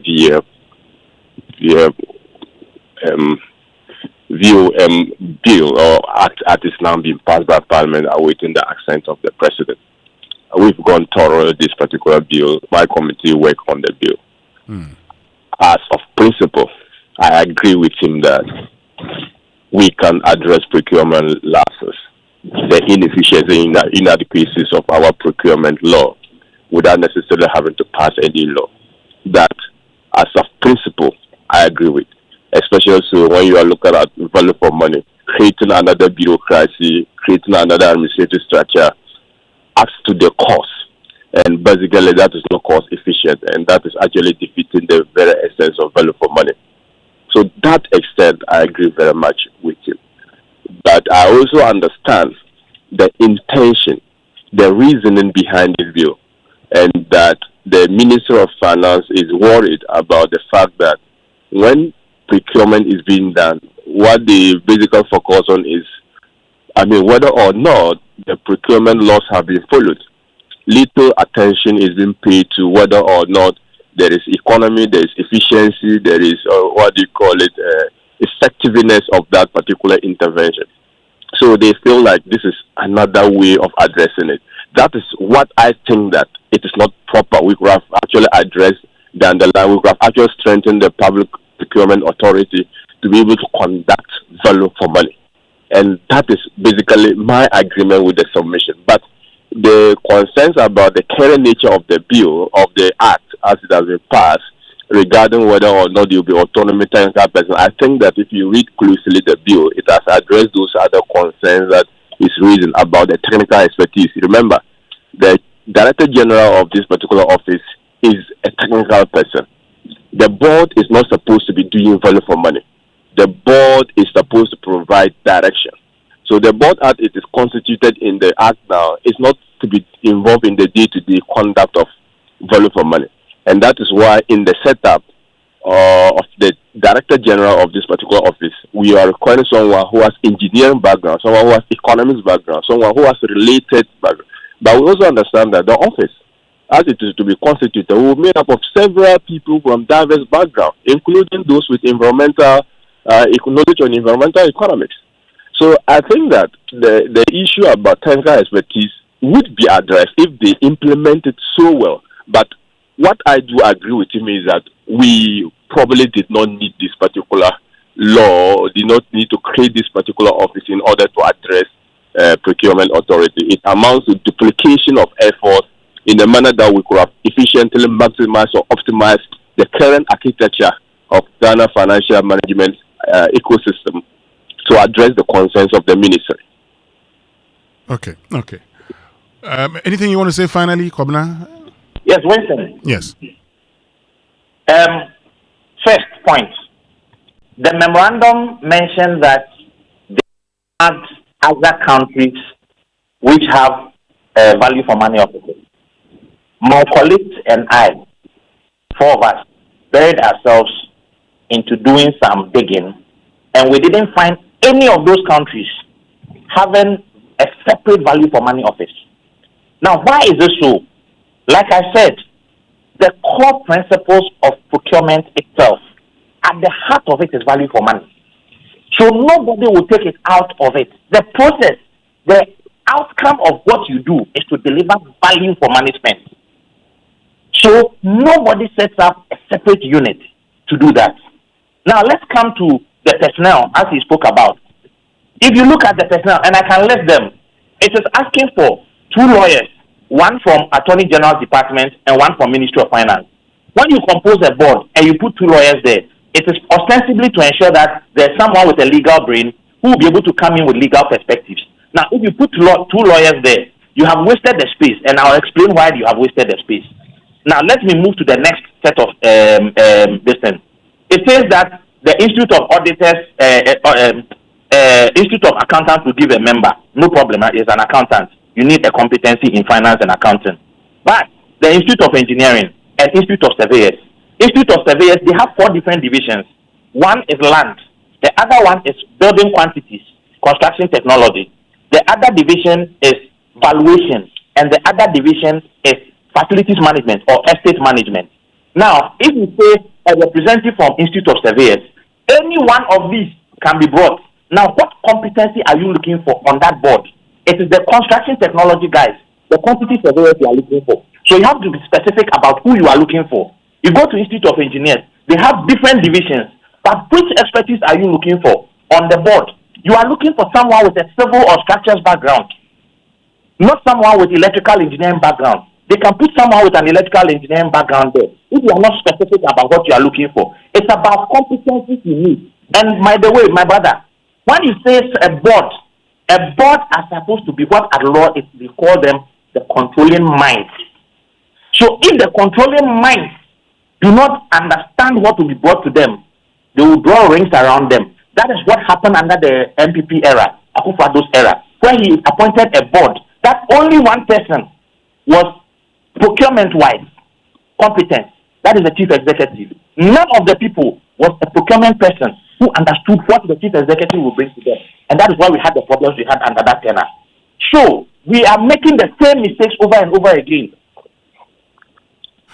All right. Thank you very, very much, Kobna Tabedu. And thank you also, Dr. Mahama Tia Abdul Kabiru, who is Member of Parliament for Wale Wale and a member of the Finance Committee in Parliament. Wanna money, our money, wanna money, our money, wanna money, our money, wanna money. Yeah, Sydney, je suis arrivé. Qu'est-ce que c'est nation soit Sénégal? Arrêtez le babadage. C'est moi le tu. Sydney back again. Yeah. Now no in the bar. What you say now? Squad alongside Man and Morris. Babyface, what you say now? Our money, Africa money, I got the chop and fuga. Wanna money, our money, Africa money, I got the chop and fuga. Ile chop and nyanga, I got the chop and nyafu. Wow, I got the chop and ile chop and fuga. I got the chop and nyanga. Boom, I got the chop and wow. Africa money, how can they chop and more? Woman, they way, rich, they enjoy. I say, how we go bridge, oh? The gap between account and the job, oh. How can they chop and fuga? Back manager, they chop. How can they chop and passa? Director, they chop, oh. How can they chop and nyanga? Even pastors, they chop.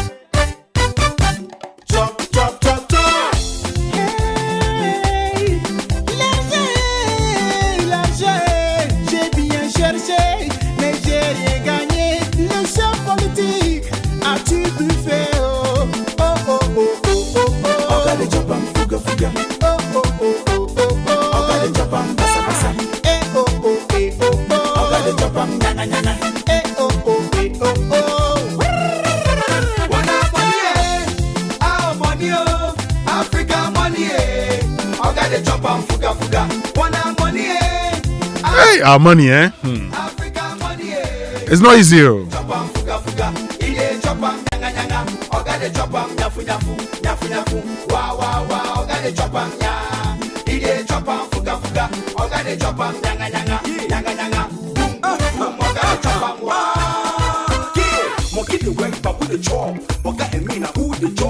And yet, who the job? And now, hide the storm. Monkey the work, but who the job? Oga and me, who the job? And yet, who the job? And now, hide the storm. I bet you know Africa before. And yet, now we get more. Cocoa, timber, gold, and more. Yet, we don't know we get all. Won't good eat, won't go ya. We are one side, here we get 10 years. Like nowadays. Our money, oh, on the money. Africa money, Oga the job and more. Woman, they way, rich, they enjoy. I say, how we go bridge, oh? The gap between account and the job, oh. Oga the job and fuga. Back manager, the job. Oga the job and passa. Director, the job, oh. Oga the job and nyanga. Even pastors, they chop.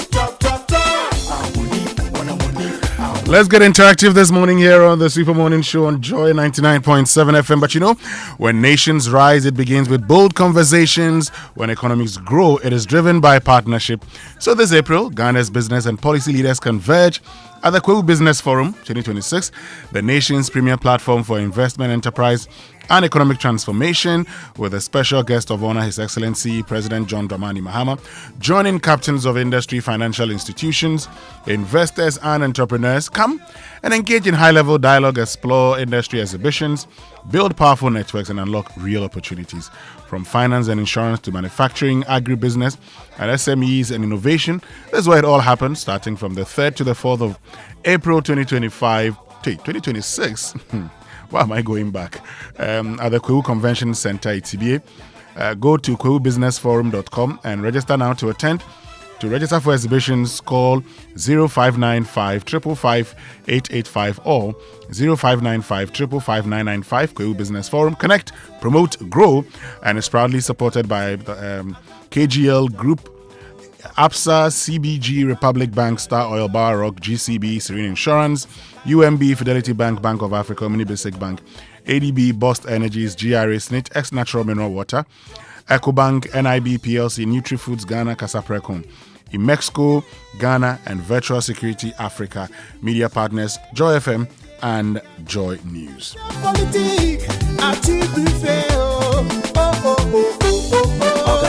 So if your travels demand more than just a room, if you value privacy, refinement, world-class comfort, then your next destination should be Peduase Springfield Lodge.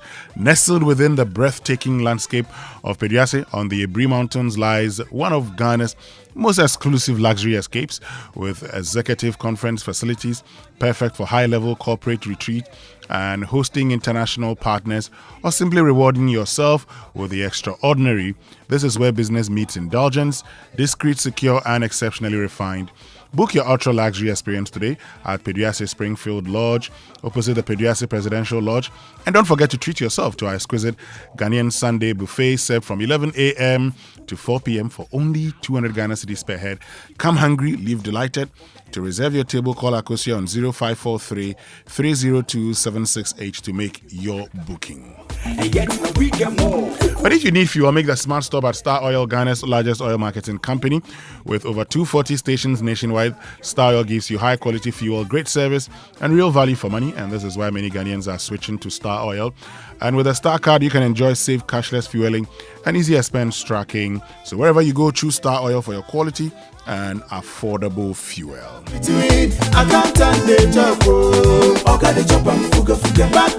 So MTN is making it easy for you to actually swap your MTN SIM.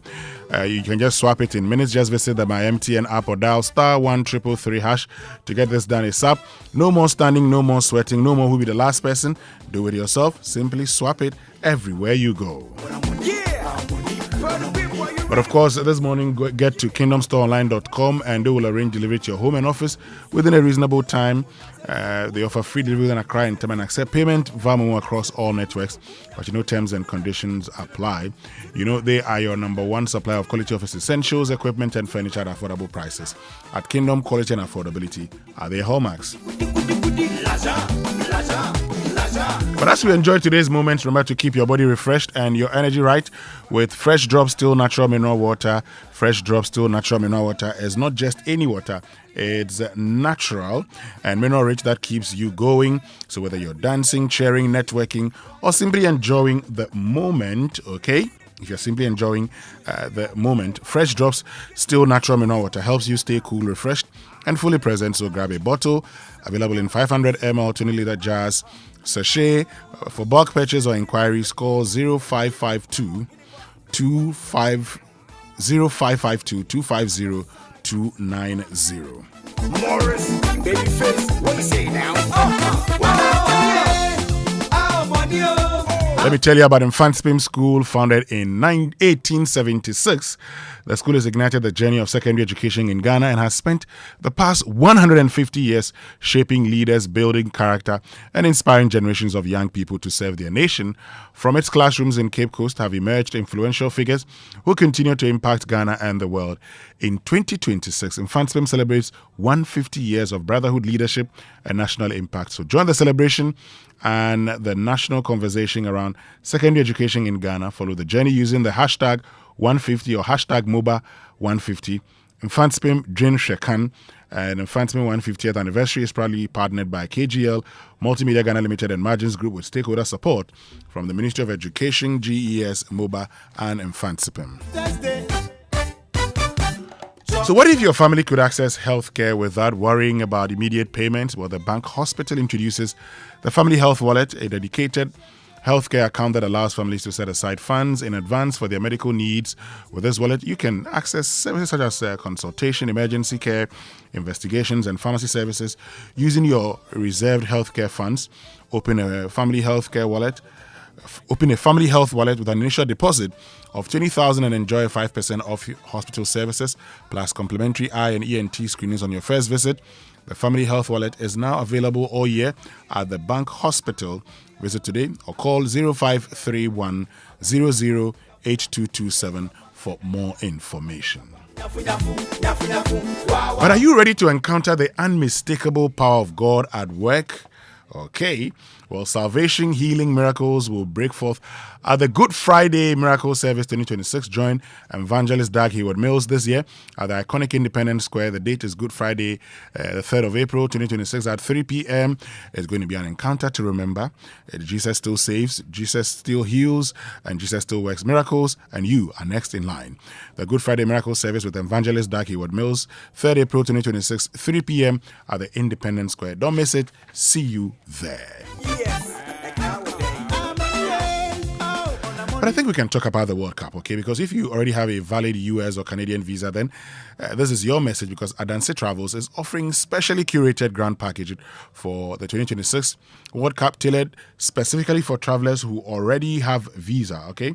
So if you already have a visa, enjoy structured accommodation options, match access support, and transport coordination, and full on-ground support in the US and Canada, from Boston to Toronto to Philadelphia. Adanse Travels will handle the logistics so you can focus on the joy of the 2026 World Cup.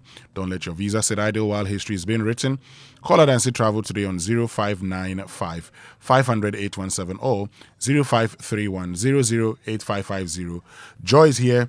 Choose yours now. To the left, to the right, to the right, to the left, to the left, to the right, to the right, to the left.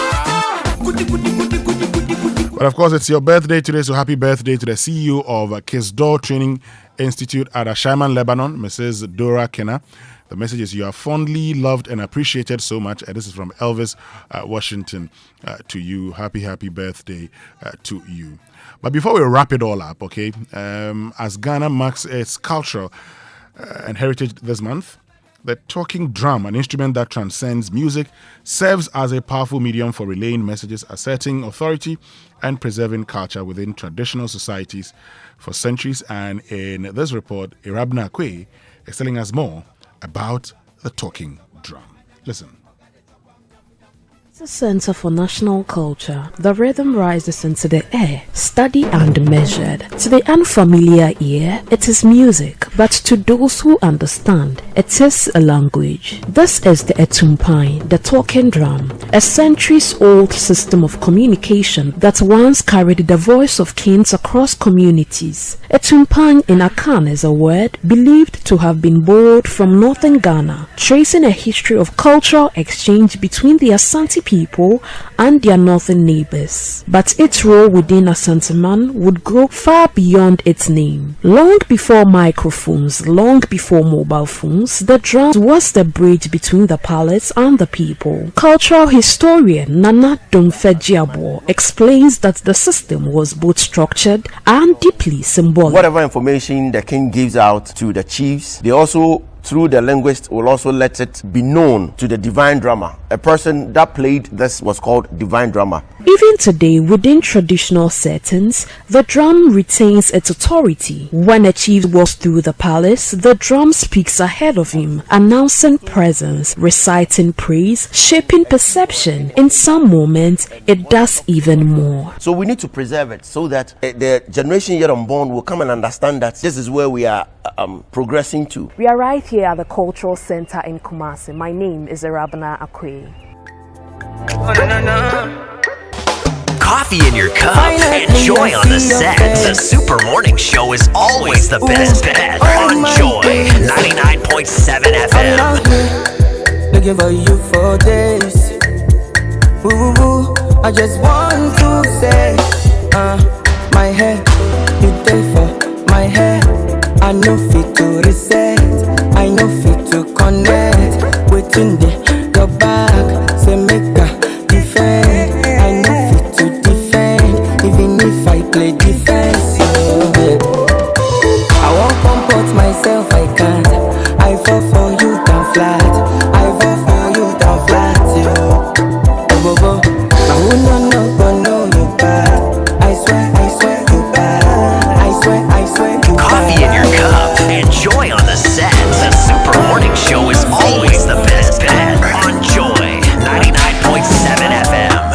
IG cool down, don't stop.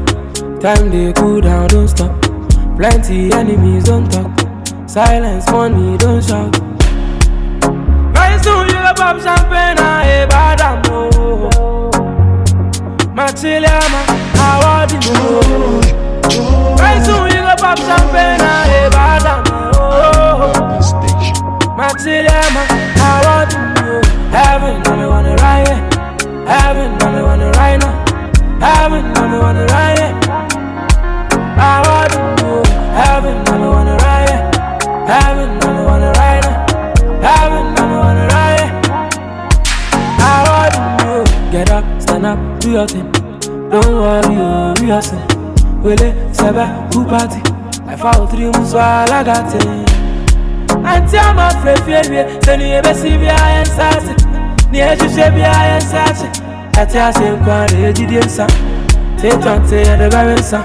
I pass on me, them. The fire's still burning. Coffee in your cup. Enjoy on the set. The Super Morning Show is always the best on Joy 99.7 FM.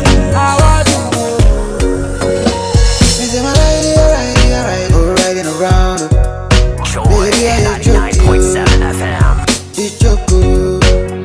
It's my time from 9 to 5. Everybody the job. Yeah, you know so kind. I was so big. I was so big. I was so big. I was so big. I was so big. I was so big.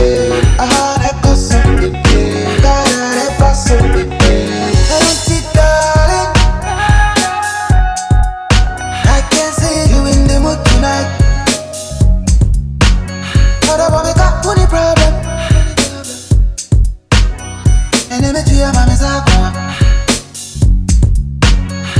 Free bloom man I got twist. The free twist that I got Onyx super slow. I was slow. The free bloom man I got twist. The free twist that I got Onyx super slow. I was slow. I was so big.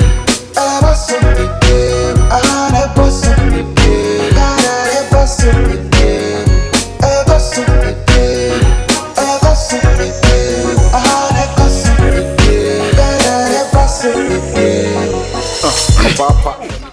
And just as I was getting ready to wrap up, guess who's here? Former Member of Parliament for Sekunde, Andrew Ejapamesa. Bobo. Yes, my brother. How's it going? Not too bad. Oh, you're looking, yeah. I mean, your look says it. Pretty much relaxing. Oh, okay. Restful. Yeah. It's relaxing and restful. Oh, yeah. This morning we're talking about, democracy not for sale and all the stress that members of Parliament go through. I can understand. It's a good project that you guys are doing. I hope that the citizenry will embrace it and then make it reflect within our political discourse, because really having a democracy that is influenced by monocracy is not the way to go. It's going to hurt us. Great. Okay. But today is my sister's birthday, so since you put me here... Oh, no, then please do it for her. Let me wish my sister, Mrs. Sally Green, a happy birthday. I'll see you this afternoon. Sure. Today is also the birthday of Ignatius Ajabing, Iggy for short. So, Iggy, happy birthday to you. And that'll be all from us this morning. My name is Winston Amoah. DJ Obeti couldn't drop Agbozman Naomi from Morgan.